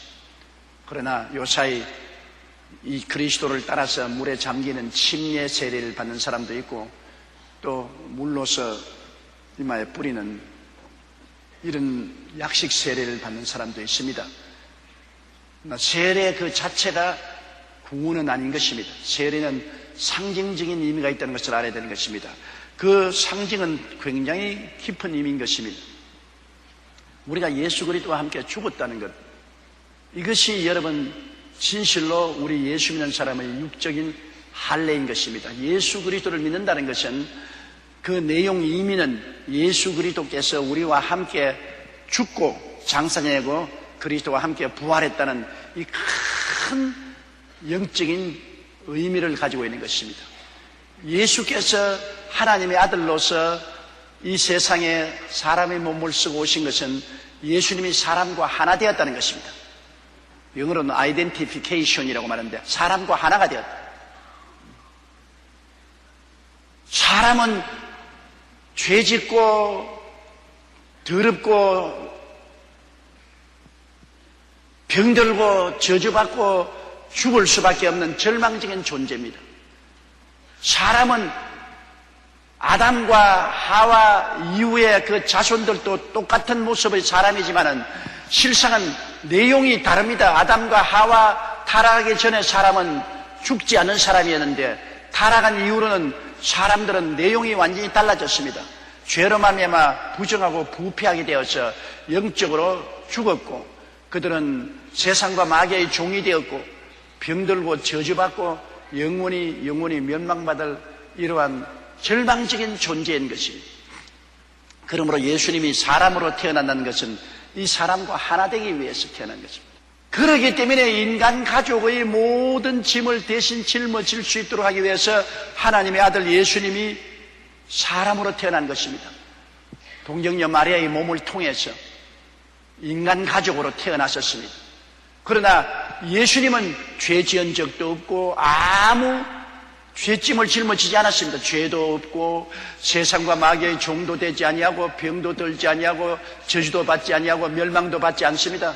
예수님은 완전한 하나님이 인간 가족인 사람으로 오셔서 사람처럼 되셨음에 인간의 모든 책임을 당신이 끌어안았습니다. 우리가 못 끌어안을 것을 다 주님이 대신 끌어안고 인간 가족 중 대표로서 십자가에 올라가서 죄 대가로서 몸짓고 피 흘려 죽으시고 모든 세상의 부정부패를 청산하시고 채찍에 맞아 병을 짊어지시고 나무에 매달려 저주를 담당하시고 가족을 대표해서 죽어서 사흘 만에 사망과 음부를 다 이기시고 부활하셔서 새로운 인류 조상이 된 것입니다. 예수님은 옛 인류 속에 들어와서 옛 인류를 대표해서 십자가에 못 박여서 옛 인류의 모든 좌절과 절망을 청산하시고 부활하셔서 이제는 새 인류의 조상이 되었다. 그렇기 때문에 성경은 고린도후서 5장 10절에 누구든지 그리스도 안에 있으면 새로운 피조물이라. 이전 것은 지나갔으니 아담과 하와의 옛 인간 가족이 가졌던 모든 것은 다 지나갔으니 보라 새 것이 되었더라. 예수님 안에서 이제는 새 것이 된 것은 예수께서 우리와 하나 된 것처럼 이제 우리도 예수와 하나 된 것입니다. 예수님이 우리와 하나 되기 위해서 사람이 되어 오셔서 사람을 끌어안고 다 청산하시고 부활하심으로 이제 우리는 믿음으로 예수 그리스도와 하나 되는 것입니다. 예수 그리스도와 하나 된다는 것은 예수님을 통해서 우리는 죄를 이긴 사람이요 세상과 마귀를 이겨버린 사람이요 병을 이겨버린 사람이요 저주를 이겨버린 사람이요 사망과 음부를 이겨버린 사람인 것입니다. 천냥지차가 있는 것입니다. 천지개벽도 이런 천지개벽이 있을 수가 없습니다. 예수를 믿는다는 것과 안 믿는다는 것의 차이는 엄청납니다. 예수를 안 믿을 때는 아담의 자손으로서 처절한 부패와 좌절과 절망의 종살이로 그대로 있다가 그 길로 질풍처럼 불려가서 지옥으로 떨어지는 것입니다. 그러나 예수 안에 들어오면 이게 다 청산되어 버립니다. 깨끗이 없어져 버리고 그리스도 안에서 새로운 사람으로 놀랐지. 그것을 새로 태어나는 겁니다. 완전히 새 사람이 태어나는 것입니다. 종교가 아닙니다. 의식과 형식이 아닙니다. 무슨 양피 가죽 칼로서 베어놓은 그런 육체의 상처를 입혀놓고 증거를 삼는 그런 건 아닙니다. 아예 존재적인 근원이 달라져 버린 것입니다. 사망에서 생명으로, 흑암에서 광명으로, 저주에서 축복으로, 멸망에서 영원한 생명으로, 지옥에서 천국으로 운명과 팔자가 완전히 달라지는 것입니다. 그게 바로 세례요. 세례받는다는 것은 예수님과 함께 죽고 장사 지낸 바 되고 예수님과 함께 부활해서 그리스도 안에서 하늘 보좌에 앉는다는 것을 말하는 것입니다. 이래서 여러분은 오늘 예수 믿는 사람들이 겉으로 보기에는 다 똑같은 대한민국 백성으로서 하나같이 보이지만은 내용은 엄청나게 다릅니다. 완전히 달라요.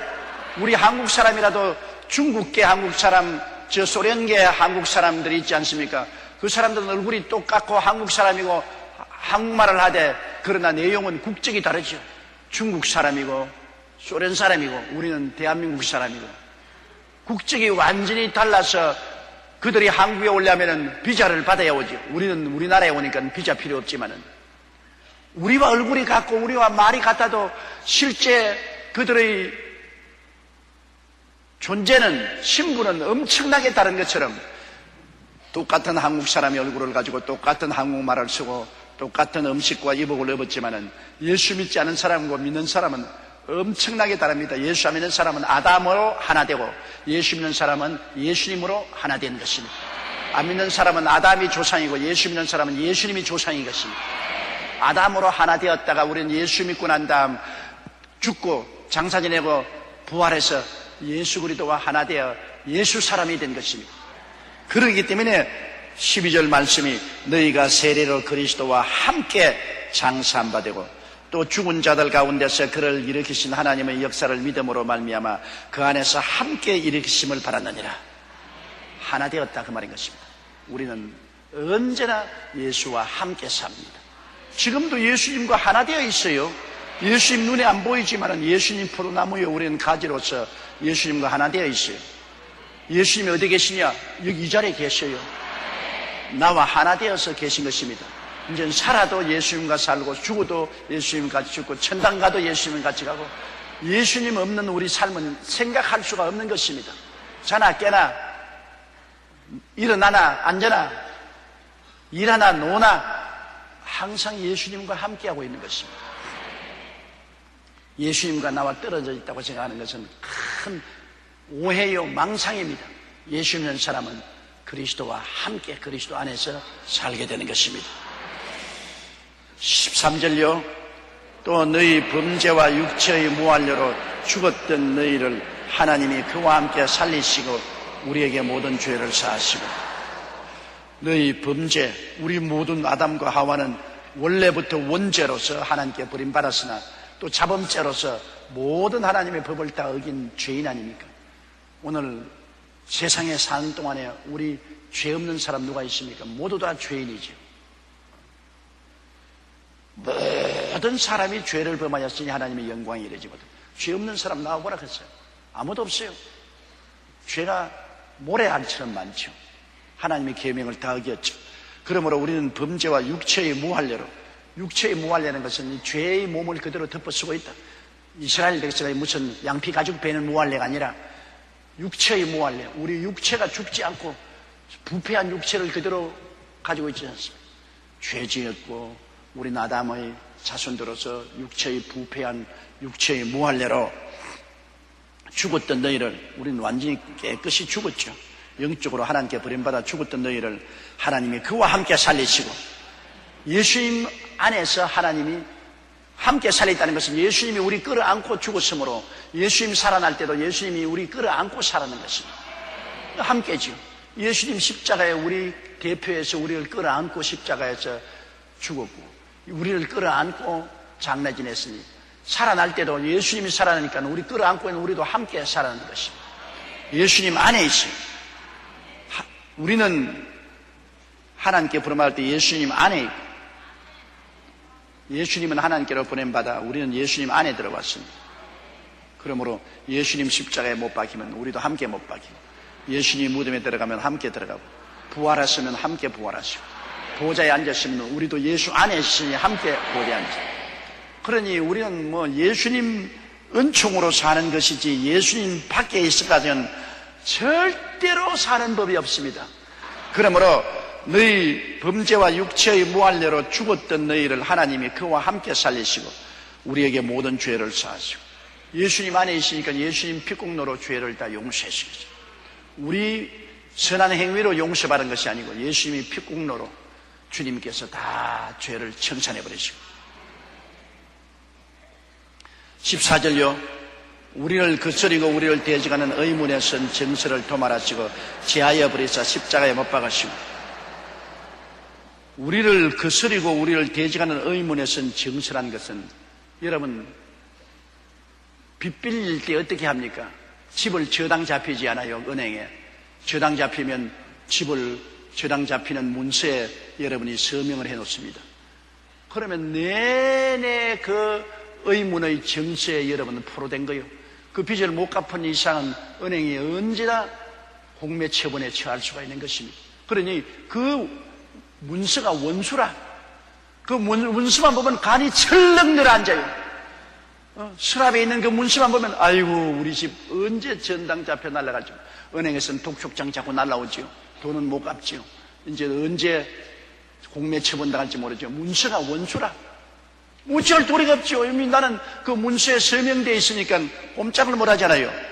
그러므로 그 문서가 여러분 우리를 거스리고 우리를 대적하는 이문에 쓴 정서인 것입니다.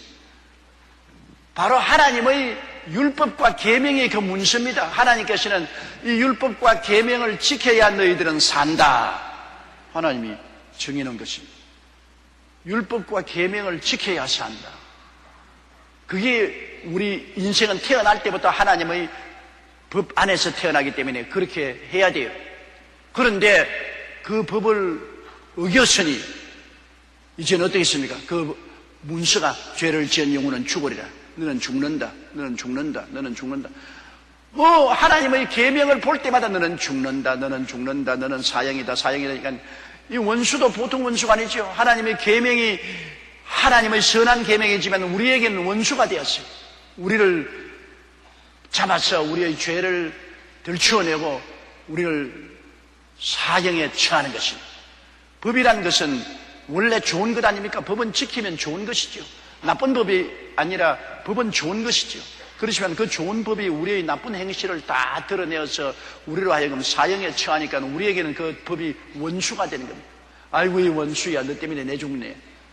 별 도리 없이 법이 나를 죄로 잡아서 심판하니까 죽을 수밖에 없죠.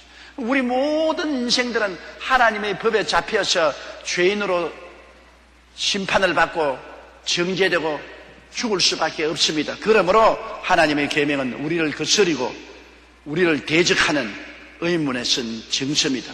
이것을 예수님이 이 율법의 모든 정서를 대신 짊어지고 십자가에 올라가서 못 박아버리신 것입니다.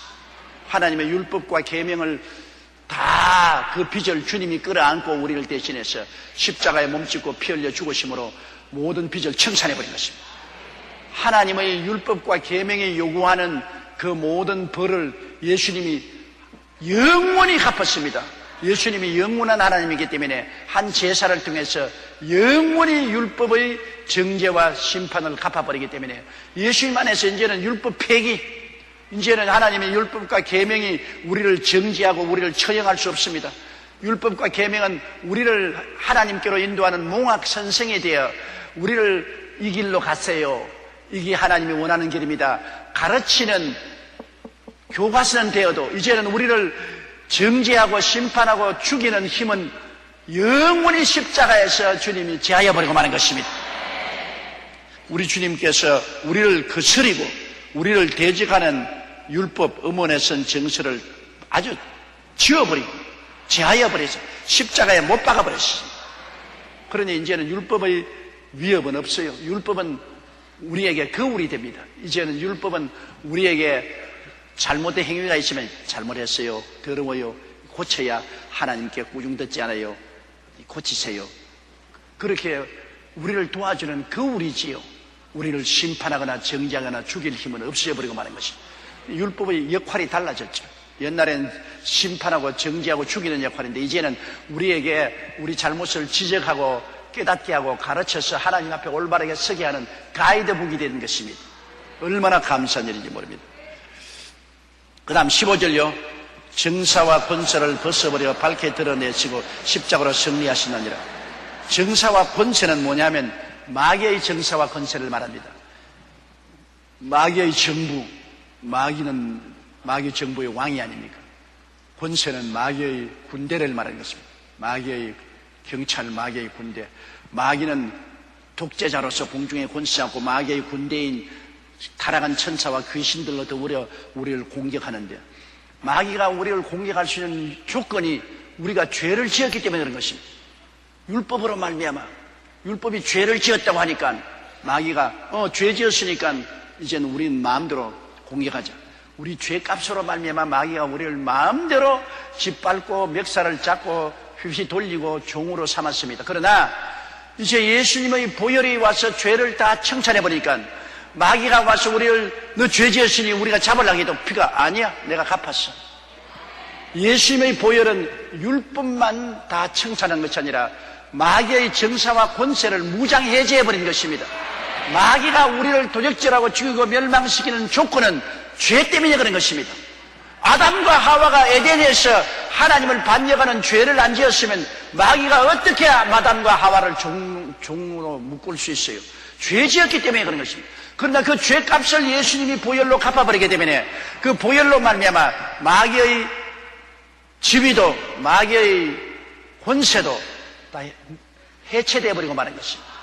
마귀는 이제 우리하고 관계가 없어요. 마귀가 이제는 아무리 흑암의 권세를 가진 어두움의 임금이요 어두움의 군대를 가졌어도 우리를 칠 수 없는 것은 마귀의 어떠한 창칼과 화살도 우리를 번져하지 못하는 놀라운 방패가 있습니다. 예수의 보혈인 것입니다.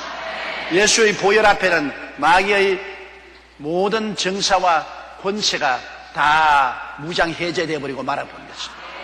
마귀는 예수 보혈 앞에 마귀는 아무 효과가 없어요. 사망이나 생명이나 무엇이든지 우리를 도역질하고 죽이고 멸망시킬 수 없는 것은 예수님의 보혈 밑에 있기 때문인 것입니다.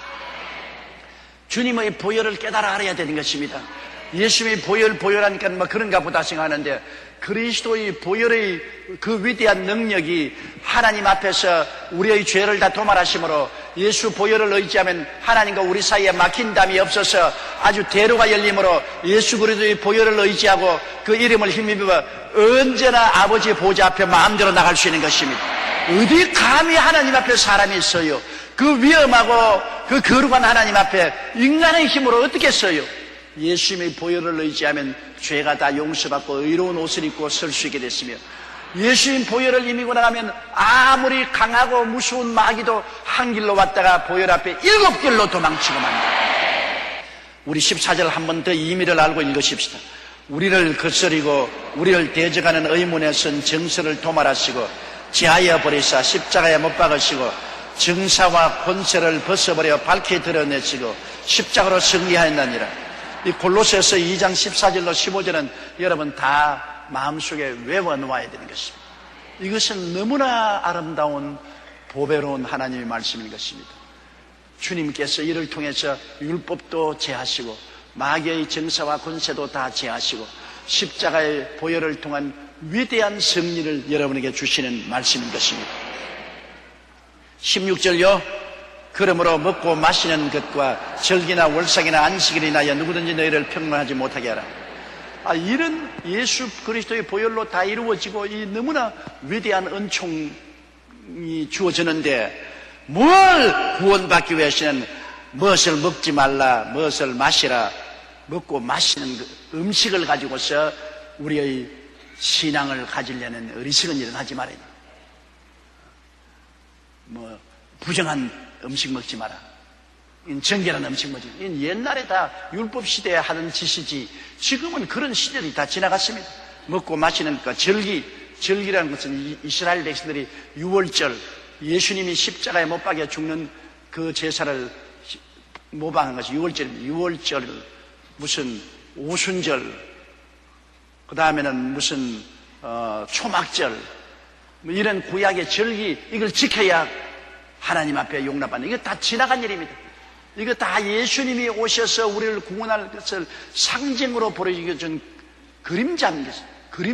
그림자 따라 살 사람 누가 있어요? 몸 따라 살지. 여러분, 남편의 그림자 보고 따라다니면 살겠습니까? 남편하고 살겠습니까?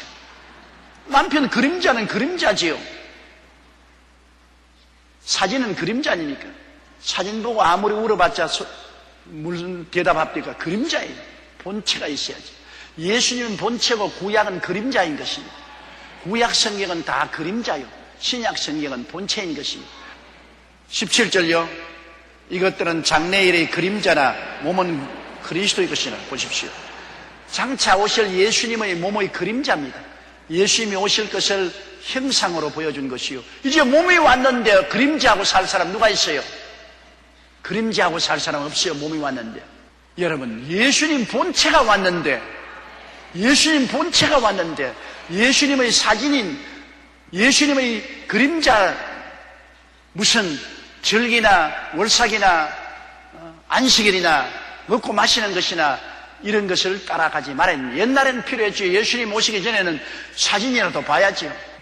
또 18절요. 누구든지 일부러 겸손함과 천세 숭배함을 인하여 너희 상을 빼앗지 못하게 하라. 제가 그 본 것을 의지하여 그 육체의 마음을 쫓아 헛되이 과장하고. 홀로새에 있는 교인들 중에 잘못된 사람이 있습니다. 왜냐하면 하나님은 너무 거룩하기 때문에 우리가 직접 하나님께 나갈 수가 없고 천사를 통해야 나가야 된다. 그러므로 가브리엘 천사나 미가엘 천사나 여러 가지 천사 이름을 부르면서 천사를 통해서 가야 된다. 이런 엉터리 같은 소리 하죠. 하나님은 한 분이시요 하나님과 사람 사이의 중보도 한 분이시니 그리스도 예수시라. 예수 그리스도를 통해서 우리는 하나님께 직접 나가지 천사의 중재를 받지 않습니다. 구약시대에는 천사들이 나타나서 하나님의 일을 말하고 하나님 앞에 나가도록 인도도 하고 했지만 이제는 우리는 예수님을 직접 통해서 성령이 오셔서 우리를 이끌어주는 시대에 일부러 천사 숭배를 해서는 안 돼요. 우리 어떻게 거만하게 하나님 앞에 직접 나간단 말이고 우리 겸손하게 천사를 통해서 나가야 된다. 이런 엉터리 같은 소리 하는 절대 따라가지 말아야 됩니다. 누구든지 일부러 겸손해. 일부러 하나님께 우리가 그냥 나가는 것은 교만하다. 겸손하게 천사를 통해서 나가야 된다. 이렇게 해서 잘못 믿어서 예수 믿는 영원한 천국의 상을 빼앗겨서는 안 되는 것입니다. 제가 본 것을 의지하여 그 육체의 마음을 쫓아 헛되이 과장한 꿈을 보았다, 환상을 보았다. 그러므로 천사를 통해 구원만 이런 소리 절대 믿지 마십시오. 19절요. 머리를 붙들지 아니하는지라 온몸이 머리로 말미암아 마디와 힘줄로 공급함을 얻고 연합하여 하나님의 자라게 하심으로 자라느니라. 머리는 예수님인 것입니다. 교회의 머리는 예수님인 것이요 우리의 머리도 예수님인 것입니다. 가정도 그렇잖아요. 한 가정의 머리는 남편이요 아내는 수족입니다. 수족이 없는 머리는 혼자 덩그러니 있어가 아무것도 못하고 또 머리가 없는 수족은 무엇을 할지 방향을 잡지 못합니다. 그러므로 교회도 머리는 예수님인 것입니다. 예수님이 시킨 대로만 해야 돼요. 예수님을 통해서 모든 신경과 핏줄이 연결되어서 우리가 살아가고 있지 않습니까? 머리 예수님을 안 잡고 예수님 내놓고 무슨 천사를 따라가야 된다, 무슨 엘리야를 따라가야 된다, 무슨 새로 태어난 주님을 따라가야 된다, 그런 엉터리 같은 소리 하면 안 돼요. 예수님의 머리는 영원히 우리의 머리가 됐습니다.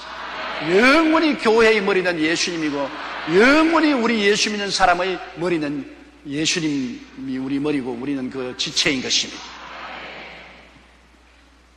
자, 20절요.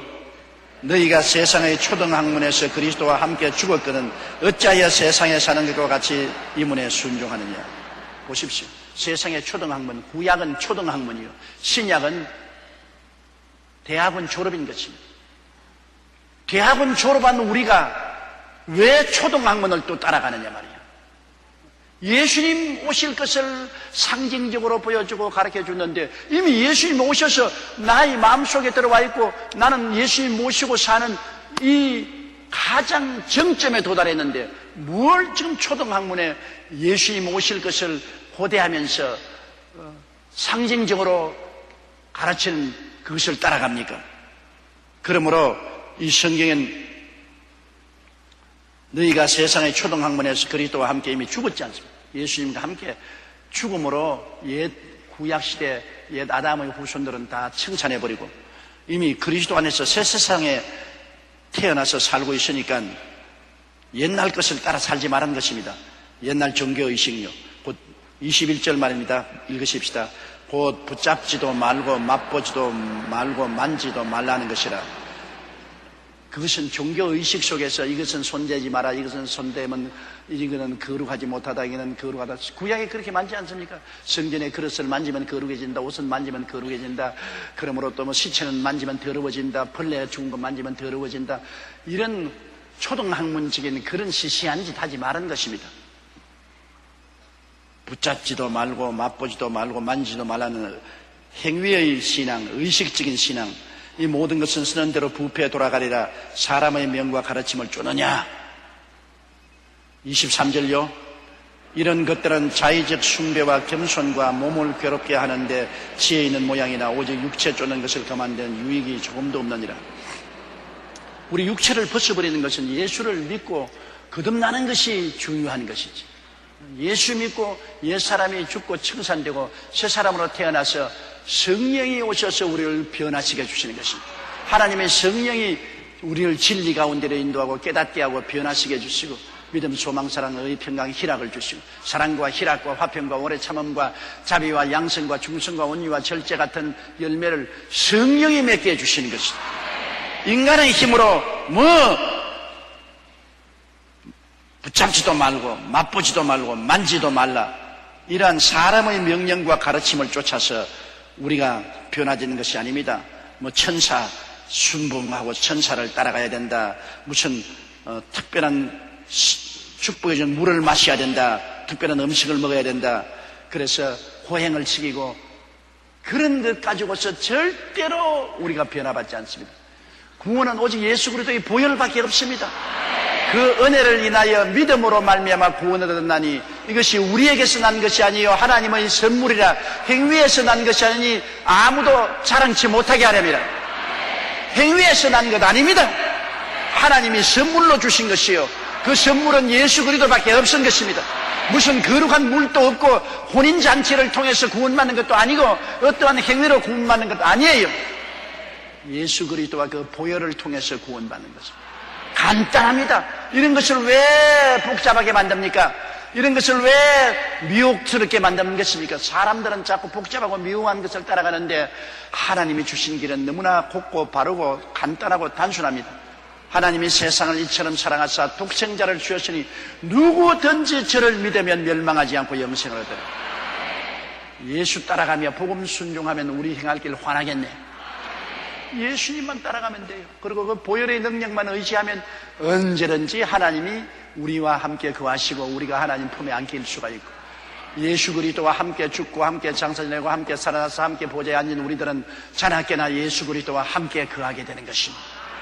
그러니 자나깨나 예수님, 일어나 앉으나 예수님, 먹으나 마시나 사나 죽으나 예수님과 같이 있으면 되는 거예요. 예수 믿는다는 것은 예수님 안에서 다 이루어지는 것입니다. 아무것도 보탤 것도 없고 뺄 것도 없습니다. 신령한 수 마실 필요 없어요. 시집장가 새로 갈 필요 없어요. 인간의 노동이나 호행을 보탤 필요 없어요. 예수 믿는 것으로 충분합니다. 보혈은 120% 충만한 은혜를 주신 것입니다.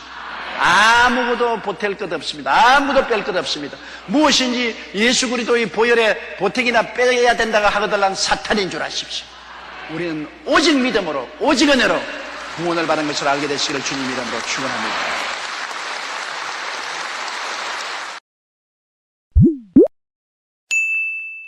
사랑하는 자들아, 우리가 이같이 말하나 너희에게는 이보다 나은 것과 구원에 가까운 것을 확신하노라. 이 편지는 신앙이 희미해진 예루살렘을 중심으로 한 이스라엘에 있는 유대인 성도들에 향해서 기록된 편지입니다. 유대에 많은 핍박과 환란이 다가오므로 유대에서 예수 믿는 히브리 교인들이 마음이 흔들리기 시작하기 때문에 그들에게 격려를 해준 것입니다. 그들에게 한 번 비침을 얻고 하늘의 은사를 맛보고 성령에 참여 안 받고 하나님의 선한 말씀과 내세의 능력을 맛보고 타락한 자들은 다시 새롭게 하여 회개할 수 없나니 이는 자기가 하나님의 아들을 다시 십자가에 못 박아 현재의 욕을 보임이라. 그러므로 타락하지 마라. 타락하지 마라. 타락하면 다시 재기 불능이다. 타락하면 영원히 멸망받는다. 어떠한 핍박이나 환란이 있더라도 주를 부인하지 말고 타락하지 마라. 그렇게 엄하게 하나님의 성령께서는 이 히브리서 저자를 통해서 히브리 교인들을 경고하고 난 다음 나중에는 그들에게 대한 또 격려를 잊지 않았습니다. 사랑하는 자들아, 예수를 믿고 하나님의 사랑을 받는 자들이 사랑하는 자들인 것입니다. 예수를 믿지 아니하고 하나님의 부르심을 받지 않은 사람들은 하나님 사랑하는 자들이 아닙니다. 그들은 하나님을 대적하는 자들이고 하나님의 미워하는 자들인 것입니다. 히브리 교인들에게 사랑하는 자들아, 우리가 이같이 말하나, 이같이 무서운 경고를 하고 심판을 말하나, 그러나 너희에게는, 히브리 교인들에게는 이런 하나님의 무슨 경고나 심판보다는 나은 것과 하나님의 구원에 가까운 신앙을 가지고 있는 줄 우리가 안다. 격려를 하고 있습니다. 너희들은 그런 데 소속하지 않고 신앙을 저버리고 심판받고 타락하고 버림받는 그런 무리에 소속하지 아니하고 이보다 나은 것과 구원에 가까운 것을 확신한다.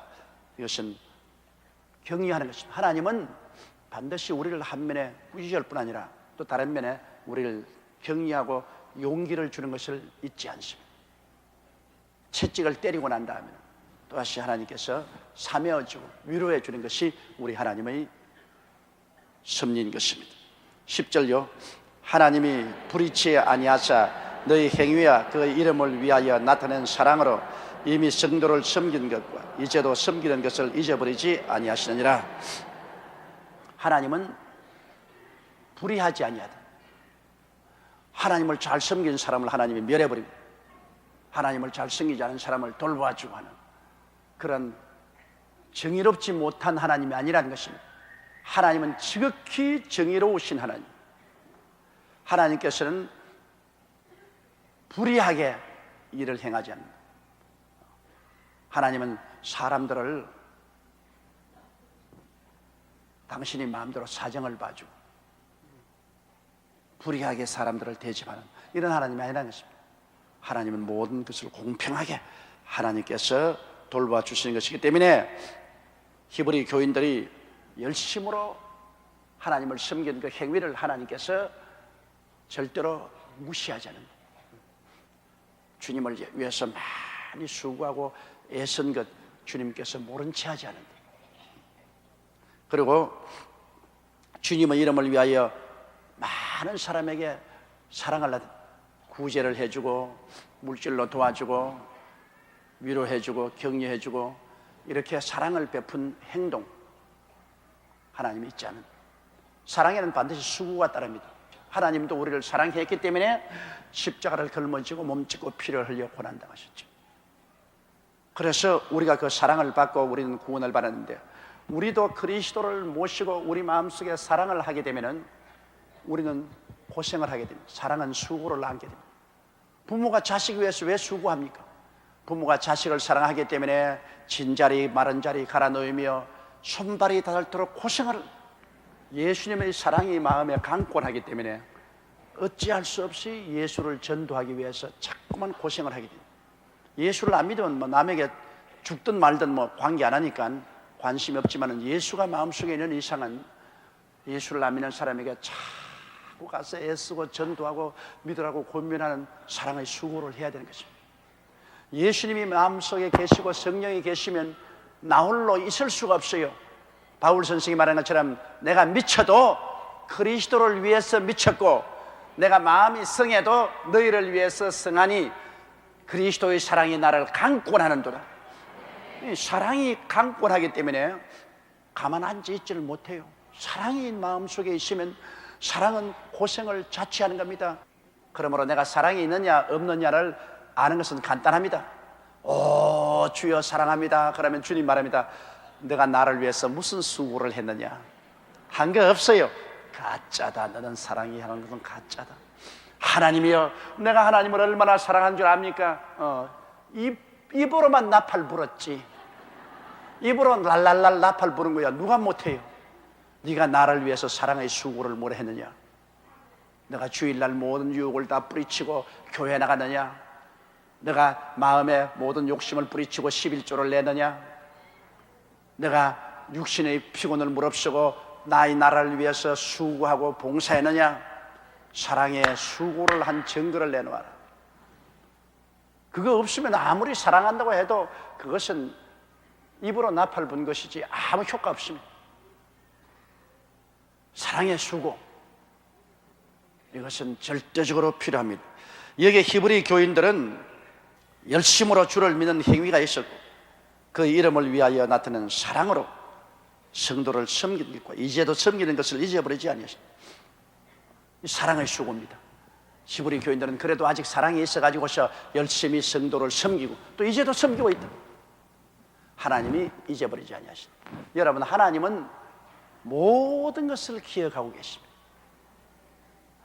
하나님의 여러분 컴퓨터는 얼마나 멋있는 컴퓨터인지 압니까? 여러분 얼굴 한번 보세요. 조용기 얼굴 한번 보세요. 손바닥 2개만 한데 요 얼굴 요거 하나 가지고 지금 온 세계 50억 인구의 디자인을 다 달리할 줄 압니다. 얼굴이 다 다르다. 요 좁은데 지금까지 지구상에 살아온 수백억 인구도 같은 얼굴이 하나도 없어요. 하나님의 디자인이 얼마나 놀라운지 압니까?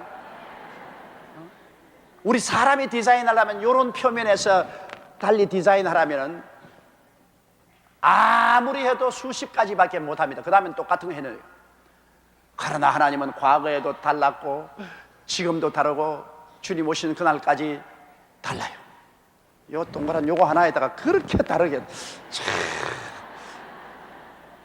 여기 내가 여러분 내려보면 같은 사람 한 사람도 없어.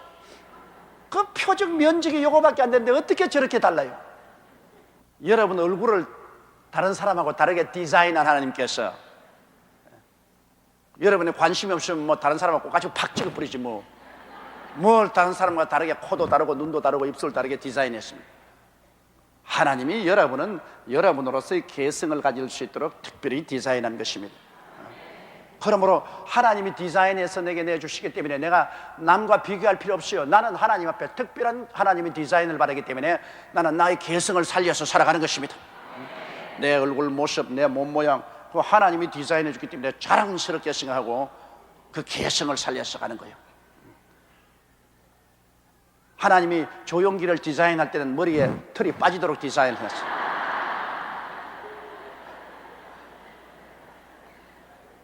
오랫동안 내가 아주 괴로워하다가 이제는 즐기기로 했습니다.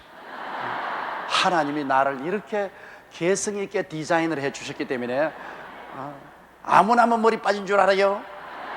여러분 빠지라고 해도 안 빠진다고. 그거 다 하나님이 나 개성을 살리라고 디자인을 해준 거예요. 그냥 자기 개성을 살려서 감사해요. 그러므로 한 사람 한 사람을 다 하나님이 개성 있게 디자인한 하나님은 우리 한 사람 한 사람의 모든 행위를 다 기억하고 있는 것입니다. 구원은 값없이 받지만은 상급은 행위로 받습니다. 구원은 예수 믿음으로 말미암아 값없이 받죠. 누구든지 저를 믿으면 멸망하지 영생하죠. 그러나 하나님 앞에 축복을 받고 하늘에 가서 상급을 받는 것은 행위에 따른 것입니다. 그 행위를 잘하면 하나님께서 그대로 복을 베풀어 주시는 것입니다. 그러므로 이 히브리 교인들이 큰 핍박을 받고 환난을 받아서 막 흔들거리지만은 그러나 하나님께서는 히브리 교인들이 열심히 행위로서 믿고 사랑의 구제를 하고 사랑의 수고를 한 것을 하나님이 기억하고 계시기 때문에 하나님이 특별히 그들을 붙들어 주어서 타락하지 않도록 더 나은 것과 더 구원에 가까운 역사를 베풀어 주실 것이라고 말씀하신 것입니다. 여러분이 평소에 하나님을 잘 섬기고 열심히 해놓으면 고난당할 때 여러분 넘어지지 않도록 하나님이 여러분을 붙잡아 주시는 것입니다. 그리고 또 여러분의 자손들을 기억하고 그 부모가 잘하면 3대, 1000대까지 하나님 복을 주시겠다. 하나님은 기억하시는 하나님 것입니다. 11절요. 우리가 간절히 원하는 것은 너희 각 사람이 동일한 부지런을 나타내어 끝까지 소망의 풍성함에 이르러. 무엇인지 부지런해야지요. 게을러 가지고서는 아무 일도 못합니다. 게으르고도 잘 사는 사람이 있다면 그건 거짓말입니다. 여러분, 육신의 일을 하는 것도 부지런해야 돼요. 아침에 일찍 일어나고 저녁에 늦게 누우면서 열심히 일을 해야 돼요. 열심히. 하나님 안 믿고도 그렇게 열심히 일을 해야 잘 사는데, 믿는 사람들도 주님 믿고 난 다음 하나님 축복하여서 부지런히 일해야 돼요. 열심히 해야 돼요. 게으르게 있어가지고서야 절대로 누가 도와줍니까? 하나님 나라 사업도 부지런히 하지 않고는 개인 신앙도 지역장, 구역장 일도 절대로 할 수 없습니다. 게으르고는 절대로 안 돼요. 하나님께서는 게으른 사람에게 복을 안 주십니다. 사람은 노력한 대가만큼 얻어서 살게 되는 것입니다. 이러므로 우리 예수 믿는 사람도 부지런히 신앙을 가져야 소망이 끝까지 풍성해집니다. 하루만 기도 안 해도 그만 소망이 희미해진다고요. 하루만 성경 안 읽고 하루만 기도 안 해도 벌써 소망이 희미해진다. 이 피아노 치는 사람들 말 들으니까 하루 피아노 안 치면 자기가 알고, 이틀 피아노를 안 치면 청중이 안다고 해요. 그러니까 이 피아노 치는 사람들은 보면 하루에 5시간, 6시간씩 칩니다. 아주 무지무지하게 피아노 쳐요. 이러기 때문에 부지런함을 나타내어서 말씀 읽고 기도하고 사랑의 수고를 하면 끝까지 소망이 마음에 풍성해지는 것입니다. 소망이 풍성, 마음에 소망이 풍성해져. 하나님에 대한 소망이 풍성해지면 매일매일 즐거운 생활을 할 수 있는 것입니다.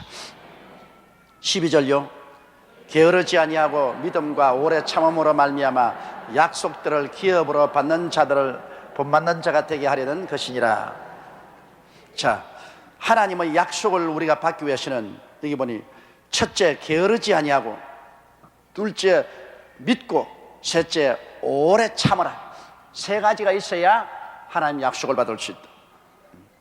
게으르지 아니하고, 하나님의 약속을 받으려면 게으르지 말아야 된다. 그건 하나님 약속을 기억하고 열심히 기도해야 되니까 게으르면 안 되죠. 이스라엘 백성이 가나안 땅에 들어가서 가나안의 7족을 다 쫓아내지 않았습니다. 왜? 게을러져서. 싸우면 이기게끔 하나님이 허락해 줬으면 네 발로 땅을 밟는 곳은 다 주겠다고 했는데, 나중에 싸우기 싫어서 그들하고 함께 섞여 살았습니다. 그 결과로 그들의 습관을 받아들여서 우상과 사신 섬기고 타락해버립니다. 세례 요한부터 오늘날까지 천국은 침노를 당하나니 침노하는 자가 빼앗나니라. 침노를 하려면 게을러서 어떻게 침노합니까? 침노하려면 못 들어오게 막는 원수를 막 밀치고 들어가는 그런 침노를 해야 되는데, 그러면 여간 결심을 하고서 막 매달려 부르짖어 기도하는 그러한 마음의 자세가 없이는 침노에 들어가서 막 빼앗는데 그걸 할 수 있나요? 하나님이 아무리 은혜와 축복을 주셔도 이 세상은 타락한 원수 마귀가 붙들고 있습니다. 그를 제끼고 나가야죠. 안 믿는 사람은 제끼고 나갈 힘이 없지만 우리는 제끼고 나갈 힘을 주신 것입니다. 이러므로 하나님의 약속을 받으려면 부지런하여 게으르지 말아야 되고, 그 다음엔 둘째는 믿음으로 나가야 돼요. 환경을 바라보고 자꾸만 불평하면 안 돼요. 눈으로 보고 귀로 듣고 냄새 맡고 맛보고 손으로 만져보고 그 환경을 바라보고 그만 간이 덜컥 내려앉아가지고서 아유 내 환경이 그렇지 않은데 나는 절망이라고 환경을 바라보고 자꾸 좌우로 흔들리면, 그러면 하늘나라는 역사할 수 없습니다. 하나님께서 믿음을 주셨으면 아브라함같이 그 나이 100세가 되고 그 몸의 죽은 것 같은 거, 사라의 태에 죽은 것 같은 걸 알고도 믿음에 약하여지지 않고 믿음의 구석에 서서 하나님께 끊임없이 영광과 찬양을 드린다. 그런 것은 여러분 하나님 앞에 굳센 믿음, 하나님의 약속의 말씀, 성경에 주신 약속의 말씀을 굳세게 믿고 힘차게 매달리는 것, 이것이 필요합니다. 믿음이 필요해요. 근데 믿음도 여러분 잘못 믿으면 안 되지. 믿음은 들음에서 나며 들음은 그리스도의 말씀으로 말미암았다고 확실한 하나님의 말씀에 입각해서 믿음을 가져야 돼요. 자기 개인의 탐욕으로 믿음을 가져서는 안 됩니다. 우리가 믿음을 잘 못 이해하면 안 됩니다. 하나님 말씀을 저버리고 난 다음 고집을 부린다고 해서 고집대로 되는 것은 아닙니다. 그러나 내가 믿음은 들음에서 나며 들음은 그리스도의 말씀으로 말미암기 때문에 하나님의 약속의 말씀을 분명히 알아야만 되는 것입니다. 그 말씀을 알면은 저 하늘이 무너지고 이 땅이 꺼져도 하나님의 말씀은 1.1획도 변치 않습니다. 말씀에 서서 부르짖어 돼요. 말씀에 서서 부르짖고 견디는 것은 그건 믿음입니다. 그러나 말씀 없이 뛰는 것은 고집입니다. 고집은 헛된 고집을 불렸다가 꺾어지고 마는 것입니다. 이러므로 우리가 부지런하고 게으르지 말아야 되겠지만은 올바르게 말씀에 선 믿음을 가지고, 그 다음 세 번째는 오래 참음으로 말미암아 약속들을 기업으로 만든다. 참아야 돼요. 시간은 내가 마음대로 정하면 안 됩니다. 하나님 사흘 후에 약속 응답하소서, 일주일 후에 응답하소서, 이렇게 정하면 안 됩니다. 시간은 하나님이 가지고 계십니다. 약속하는 그 때와 시간은 하나님이 정해놓으신 거죠. 모세는 40살에 이스라엘 백성을 구출하겠다고 결심을 하고 애굽 사람을 쳐 죽였으나 바로 왕이 모세를 잡아 죽이려고 하며 미디안 광야로 도망을 쳤습니다. 이스라엘 백성을 구원하는 것이 하나님 뜻인 줄 알았지만은 하나님 앞서서 40년을 앞서서 모세가 뛰었습니다. 쫓겨나고 미디안 광야에서 40년을 지나고 80이 되어서 하나님 때가 오며 하나님께서 모세를 보고 너는 애굽에 가서 내 백성을 구원하라 했습니다. 때와 시간은 하나님께 있습니다. 때와 시간은 하나님 손에 있습니다. 그러므로 우리가 하나님께 말씀을 믿고 기도했으면 그 다음에는 참아야 돼요. 하나님의 때를 참아야 돼요. 하나님은 때를 따라 모든 것을 아름답게 하십니다. 부지런하다고 지금 여러분 빨리 농사 지어서 잘 살아야지 하고 이 추운 겨울에 나가서 밭 깔고 농가를 가지고서 씨를 뿌려놓아서 아무리 부지런해도 소용이 없어. 하나님의 때를 얻어야지. 봄이 와야 되는 것입니다. 하나님의 때를 얻어야 부지런히 일하는 것이 효과를 발생하지 때를 놓치면 안 돼요. 우리 예수 믿는 사람들이 축복을 받는 이유는 하나님이 때를 얻게 만들어주기 때문에 축복을 받는 것입니다. 주를 섬기고 기도하고 있으면 하나님이 우리에게 때를 얻게 합니다. 세상 사람은 때를 놓치더라도 하나님께서 우리에게 때를 얻게 하는 것입니다. 보라, 지금은 은혜 받을 만한 때요, 지금은 구원의 때로다. 하나님이 때를 탁 얻도록 해주시면 하는 일이 다 성공을 해요. 때를 놓치면 성공을 하지 못하는 것입니다. 그 나라와 그 일을 구하고 하나님을 기다리는 사람에게 때가 오면 하나님이 막 이끌어 주시는 것입니다. 막 이끌어 주시는. 이러므로 하나님의 약속을 받는 데는 게으르지 말고 부지런하고, 그 다음엔 말씀에 선 믿음을 가지고, 그 다음엔 오래 참아서 하나님의 때를 기다리라. 그러면 약속을 기업으로 받은 자들의 본받는 자 되게 하려 하는 것이라 하면 따라 말씀했어요. 게으르지 말고 열심을 낼 것, 믿음으로 행할 것, 바라봄으로 행하지 말 것, 환경을 보고 행하지 마라, 그 말인 것입니다. 그 다음 셋째는 때를 기다릴 것. 오래 참으라. 쉽게 낙심하지 마세요. 그 다음 13절요. 하나님이 아브라함에게 약속하실 때 가리켜 맹세할 자가 자기보다 더 큰 이가 없으므로 자기를 가리켜 맹세하여 가라사대요. 하나님께서는 우리 보고는 맹세하지 말아 했습니다. 하늘로 두고도 말고 땅으로 두고도 말고 맹세하지 말아요. 근데 하나님께서는 아브라함에게 약속하실 때 하나님이 절대로 변하지 않는다는 것을 보여주기 위해서 하나님이 자기를 가리켜 맹세했습니다. 이 우주에 하나님보다 더 크신 이가 어디 있습니까? 맹세란 큰 걸 두고 맹세하니까 해를 두고 맹세한다, 달을 두고 맹세한다, 뭐 우리 아버지를 두고 맹세한다, 뭐 그런 자기보다 큰 것을 두고서 맹세를 하는데 하나님은 당신을 두고 맹세했습니다. 아브라함, 약속을 받는 아브라함에게 조금도 하나님이 변혁지 아니할 것을 보여주기 위해서 자기를 두고 맹세를 했습니다. 아브라함이 그 아들 이삭을 제물로 바쳤을 때 하나님이 말씀하기를 아브라함아, 네 아들 외독자도 아끼지 아니하고 내가 제물로 바치라고 할 때 와서 제물로 바치려고 했은즉 너가 참으로 날 사랑한 줄 아노라.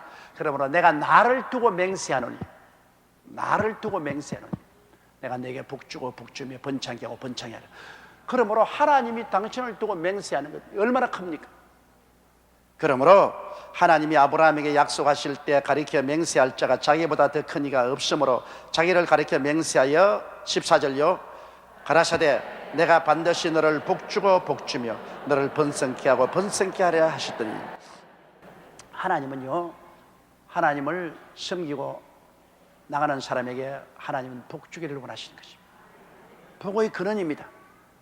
하나님은 복의 근원이요, 우주 만물을 생선 이가 하나님이시여 우리 먹고 입고 마시고 살게 하는 이가 하나님이시니, 하나님은 복의 근원이 되시고, 하나님께서는 우리 주를 믿고 섬기고 나가는 사람에게 모두 다 복주고 번성케 하기를 원하시는 것입니다. 그게 하나님의 근본적인 뜻이요, 우리가 하나님을 믿고 순종해 나가면 하나님은 우리에게 복주시고 우리를 번창케 하는 것은 하나님의 뜻입니다. 이 하나님의 근본 뜻을 우리가 알아야 돼요. 하나님은 좋은 하나님입니다. 사람이 소망이 없으면 다 시들어집니다.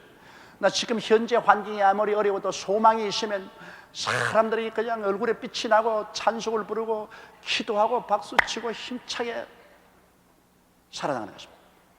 그러므로 하나님의 근본적인 뜻은 하나님의 말씀을 믿고 순종하면 번성케 하고 복을 주는 것입니다. 구약도 하지요. 이스라엘 백성이 하나님의 뜻을 믿고 순종하면 가나안 땅에 와서 젖과 꿀이 흐르는 복을 주겠다고 했는데 불순종, 불신앙했을 때는 맞았지. 이제 오늘날에 와서는 우리가 온전히 율법을 못 지키기 때문에 이제 예수 그리스도를 믿음으로 말미암아 예수를 믿고 순종함으로 하나님 복을 받겠다고 하는데, 그리스도를 믿고 순종하는 생활만 하면 우리 하나님께서는 우리에게 반드시 너를 복주고 복주며 너를 번성케 하고 번성케 하리라고.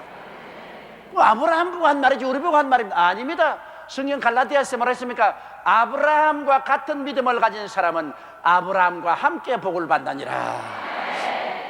아브라함이 우리 믿음의 조상입니다. 믿음의 조상이요. 그러므로 아브라함에게 이렇게 하나님이 맹세하신 것은 즉 우리에게 맹세한 것과 한 가지인 것입니다.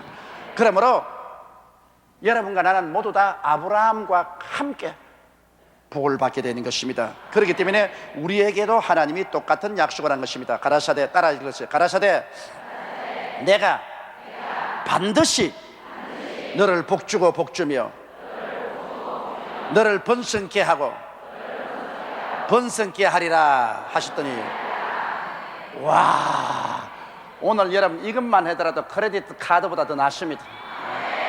하나님의 약속, 하나님이 당신 자신을 가리켜 맹세하여 가라사대 내가 반드시 너를 복주고 복주며 너를 번창케 하고 번창케 하리라. 따라 말씀했어요. 나는 반드시 복을 받고 복을 받고 번성케 되고 번성케 되리라. 할렐루야.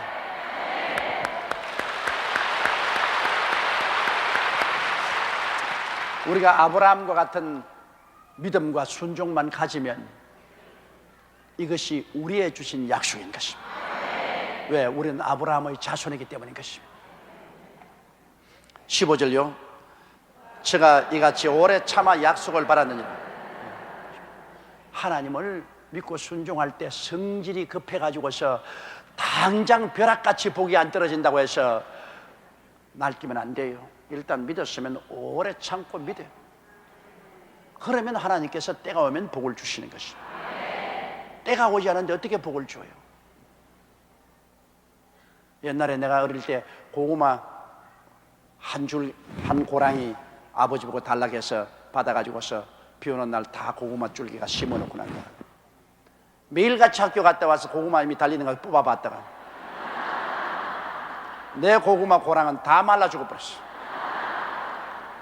다른 고구마는 다 나중에 뿌렸는데 이게 성이 급해가지고 글쎄 하루 만에 어떻게 고구마가 열립니까? 그러니까 또 다 뽑아보고 또 심어놓고 또 거기다 나서 또 다 뽑아보고 심어놓고 다 말라 죽어버렸어.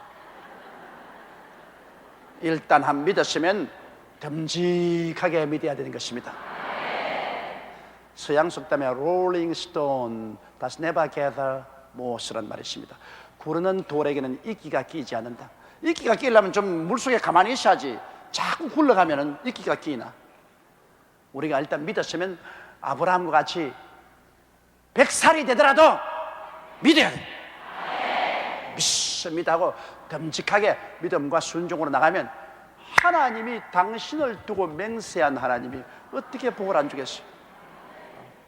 그러므로 일희일비가 되지 말고 조금 잘 된다고 너무 하하거리고 웃고 안 된다고 그냥 또 통곡을 하지 말고 듬직하게 있어서 하나님이 복을 줄 수 있는 그러한 믿음직한 사람들이 되어야 되는 것입니다. 16절요. 사람들은 자기보다 더 큰 자를 가리켜 맹세하나니 맹세는 저희 모든 다투는 일의 최후 확정입니다. 서로 그냥 다투어서 네가 옳다 내가 옳다고 정 답답하면 내가 하늘을 두고 맹세를 하고 땅을 두고 맹세한다 그 말이에요. 그러면 뭐 할 말이 없어요. 하늘을 두고 맹세하고 땅을 두고 맹세한다고 하는데 뭐 어떻게 할 말이 있어요? 맹세라는 것은 아주 논쟁이 해결 안 될 때 결정적으로 논쟁을 해결하기 위해서 맹세를 하는 것입니다. 맹세를 남용하면 안 됩니다. 우리 젊은이들이 쉽게요, 하나님 나 일생을 바쳐서 결혼도 안 하고 혼자 살면서 주님을 섬기겠습니다 맹세합니다 이러고 나오는 청년 남녀들이 많아요. 그랬다가 나중에 집에 치워라 결혼하자 결혼해버립니다. 맹세 안 한 것보다 못해요. 맹세를 안 했으면 그런 거 묶일 필요가 없는데 자기가 맹세해서 자기를 묶였기 때문에 그 다음에는 하나님 앞에 거짓말하는 자가 되어서 그 다음 그 생활에 늘 하나님 앞에 약속을 어긴 사람이 되어서 거짓말쟁이가 되어서 하나님께 축복을 못 받습니다. 그렇기 때문에 맹세를 마음대로 하면 안 돼요. 많은 사람들은 하나님이여 축복을 해주면 집을 주님께 바치겠나이다 이러고 축복받고 나면 막 안 바치거든. 그러나 그는 하나님 상대로 맹세했기 때문에 그거 해야 돼요. 성경은 하나님 앞에 쉽게 서약하지 말라고 했고 서약한 것은 반드시 지키라고 했습니다. 구약시대는 여러분 서약을 반드시 지켰어요. 입다가 전쟁에 나갔을 때 입다가 뭐라고 했습니까? 하나님 아버지요, 이 전쟁에 우리 이스라엘 위해서 이기게 해주시면 내가 집으로 돌아갈 때 제일 먼저 나를 환영해 나오는 사람을 잡아서 번제로 드리겠습니다. 얼마나 다급했던지 하나님의 도움을 받기 위해서 하나님이 이 전쟁에 이기게 해주시면 내가 이겨서 집에 돌아갈 때 먼저 환영하러 나오는 것은 내가 잡아서 번제로 드리겠다. 아마 입다의 집에 개가 있은 것 같습니다. 주인이 오면 개가 제일 먼저 나오잖아요, 짚고. 그러니까는 막 입다 생각에는 개가 나오면 개를 잡아서 하나님께 번제로 드리겠다. 그 전쟁에 이겼어. 그러니까 입다가 집에 돌아와서 내가 왔다 그러는데 제일 먼저 춤을 추고 나오는 것이 외동딸입니다. 외동딸.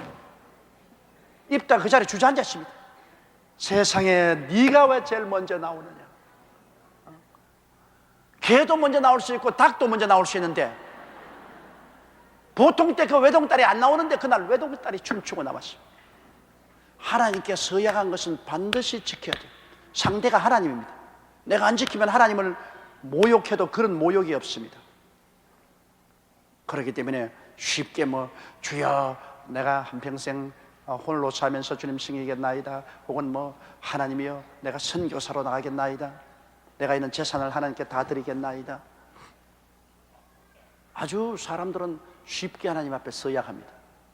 그러나 나중에는 막 싹 씻어버리고 자기는 잊어버려도 하나님은 잊어버리지 않습니다. 하나님은 너 나에게 거짓말했지, 나를 상대로 해서 네가 공공하게 거짓말을 했으니까 거짓말쟁이에게 내가 어떻게 축복을 주겠는가. 하나님 축복을 거두는 것입니다. 서약한 것은 반드시 지켜야 돼요. 그 다음 17절요. 하나님은 약속을 기업으로 받는 자들에게 그 뜻이 변치 아니함을 충분히 나타내시려고 그 일에 맹세로 보증하였다. 보십시오. 하나님은 약속을 기업으로 받는 자들, 아브라함뿐 아닙니다. 우리들도 하나님 약속을 기업으로 받는, 기업은 사업입니다. 내가 하나님의 약속을 내 삶의 기초로 받아들이는 거예요. 삶의 자원으로 받는 거예요. 하나님의 약속을 내가 믿고 순종하고 나가는 사람에게 하나님의 뜻이 변치 아니함을 충분히 나타내시려고 맹세로 보증했습니다. 맹세로 보증했습니다. 하나님께서 당신 자신을 그런 맹세했으니까 하나님 맹세를 어기지 못해요. 사람도 맹세를 어기면 하나님이 그 사람을 벌 주시는데 하나님이 당신 자신을 두고 맹세했는데 하나님이 자신을 부인할 수 있습니까? 하나님이 자신을 부인하면 하나님이 못 되지요. 그러므로 하나님의 약속 뒤에는 하나님의 맹세가 있습니다. 할렐루야. 하나님의 약속 뒤에는 하나님의 맹세가 있어요. 그러므로 저 하늘이 무너지고 이 땅이 꺼져도 하나님의 약속은 거짓될 수 없습니다. 하나님의 맹세가 그 뒤에 있습니다. 이러므로 우리가 하나님을 확실히 배짱 있게 믿을 수 있는 것은 하나님의 약속에는 하나님의 맹세가 그 뒤에 따른 아브라함을 통해서 믿음을 약속으로 받는 사람들에게 하나님은 자기를 가리켜 맹세했기 때문인 것입니다. 18절요. 이는 하나님이 거짓말을 하실 수 없는 이 두 가지 변치 못할 사실을 인하여 앞에 있는 소망을 얻으려고 피하여 가는 우리로 큰 안위를 받게 하려 함이라. 자, 하나님이 거짓말을 하실 수 없는 이 두 가지 변치 못할 사실, 이 두 가지 변치 못할 사실이 뭡니까? 첫째, 하나님 약속과 맹세, 이 두 가지 변치 못할 사실을 하나님 거짓말 못합니다. 하나님 약속하셨고 그리고 하나님 맹세하셨다. 약속도 굉장히 중요하지 않습니까? 그렇죠? 우리가 서로 약속하는 것, 그 약속을 어기면은 그거는 인격을 믿을 수 없습니다. 우리 인간 사회는 약속의 사회입니다. 그런데 우리 하나님은 우리에게 약속을 했을 뿐 아니라 맹세까지 했어요. 하나님께서 친히 약속하시고 맹세까지 하셨으니 이 두 가지 변치 못한 사실을 우리가 가지고 있으므로 하나님의 약속을 믿고 나가는 우리들에게 소망이 튼튼하고 마음에 편안해지는 것입니다. 할렐루야. 소망이 있어요. 마음에 안심하고 우리가 의지할 수 있어요.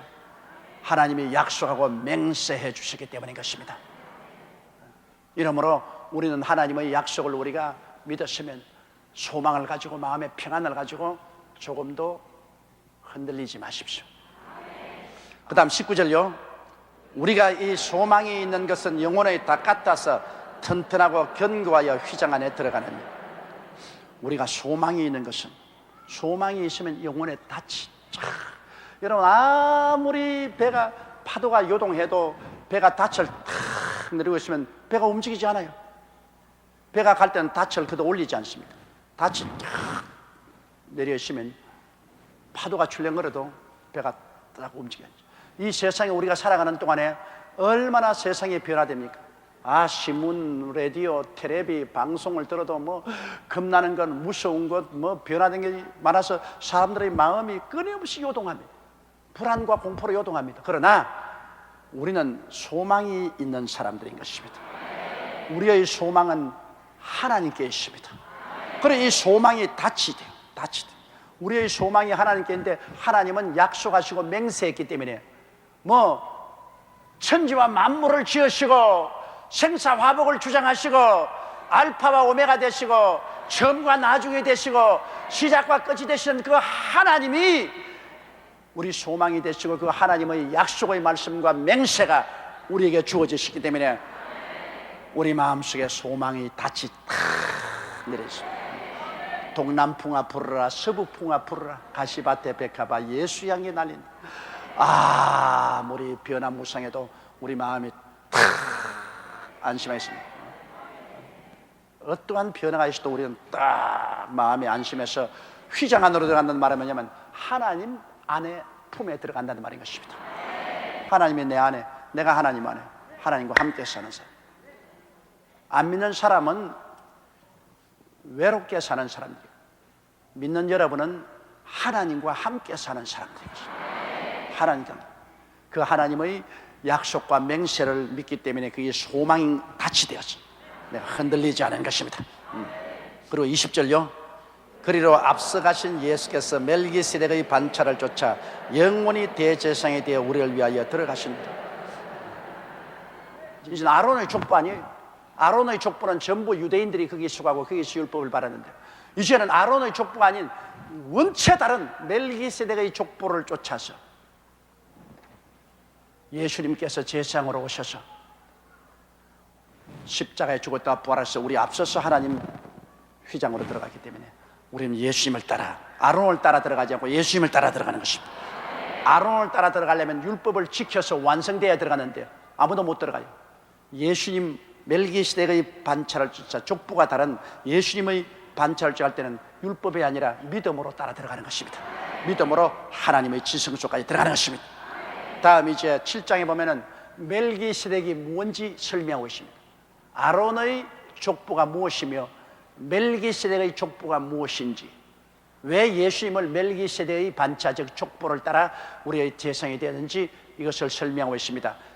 저 개인적인 우스운 경험을 할까요? 저는 학교 다닐 때, 중학교나 고등학교 다닐 때 노트가 한 권도 없어요. 그럼 왜냐? 그때 노트도 사면 비싸고 연필도 사면 비싸기 때문에 뭐 노트도 살 필요 없지만은 노트에 적을 필요가 없어요. 집에서 철저히 예습을 하기 때문에, 철저히 예습을 해서 요건 모르는 것을 딱 머릿속에 기억하고 가기 때문에 선생님 강의를 들으면 모르는 것, 요거 모르는 것 때 노트에 적을 필요 없어요. 모르는 것을 내가 알아야 해결되어 버리면 노트에 적을 필요 없어요. 다 아는데 뭘 노트를 적어요. 그래서 저는 노트에 한 번도 안 적었습니다. 그럼 노트에 안 적었다고 해서 못했냐? 시험을 치면 언제나 학교에서 1등 아니면 2등을 했지 3등도 안 했습니다. 그건 왜냐하면 예습을 철저히 했기 때문에. 예습을 철저히 하면은 들을 때 자기 질문이 해결돼요. 성경 수요일날 성경 공부이기 때문에 여러분 집에서 읽고 와야 돼요. 읽어서 보고 모르겠다, 이건 무슨 말인지 모르겠다, 이상하다, 그럴 때 오면 깨달았다, 그것이구나. 그래 여러분이 지식이 늘어가는 것이죠. 제일 핵심은 우리 하나님은 약속을 믿고 나가는 사람에게는 약속과 맹세를 주어서 변혁지 아니하기 때문에 여기에 소망의 닻을 두고 우리는 튼튼히 믿음으로 나갈 수 있다. 그러므로 하나님을 믿고 조금도 뒤돌아보지 않고 튼튼한 믿음으로 나가야 된다는 이 교훈을 해 주셨습니다.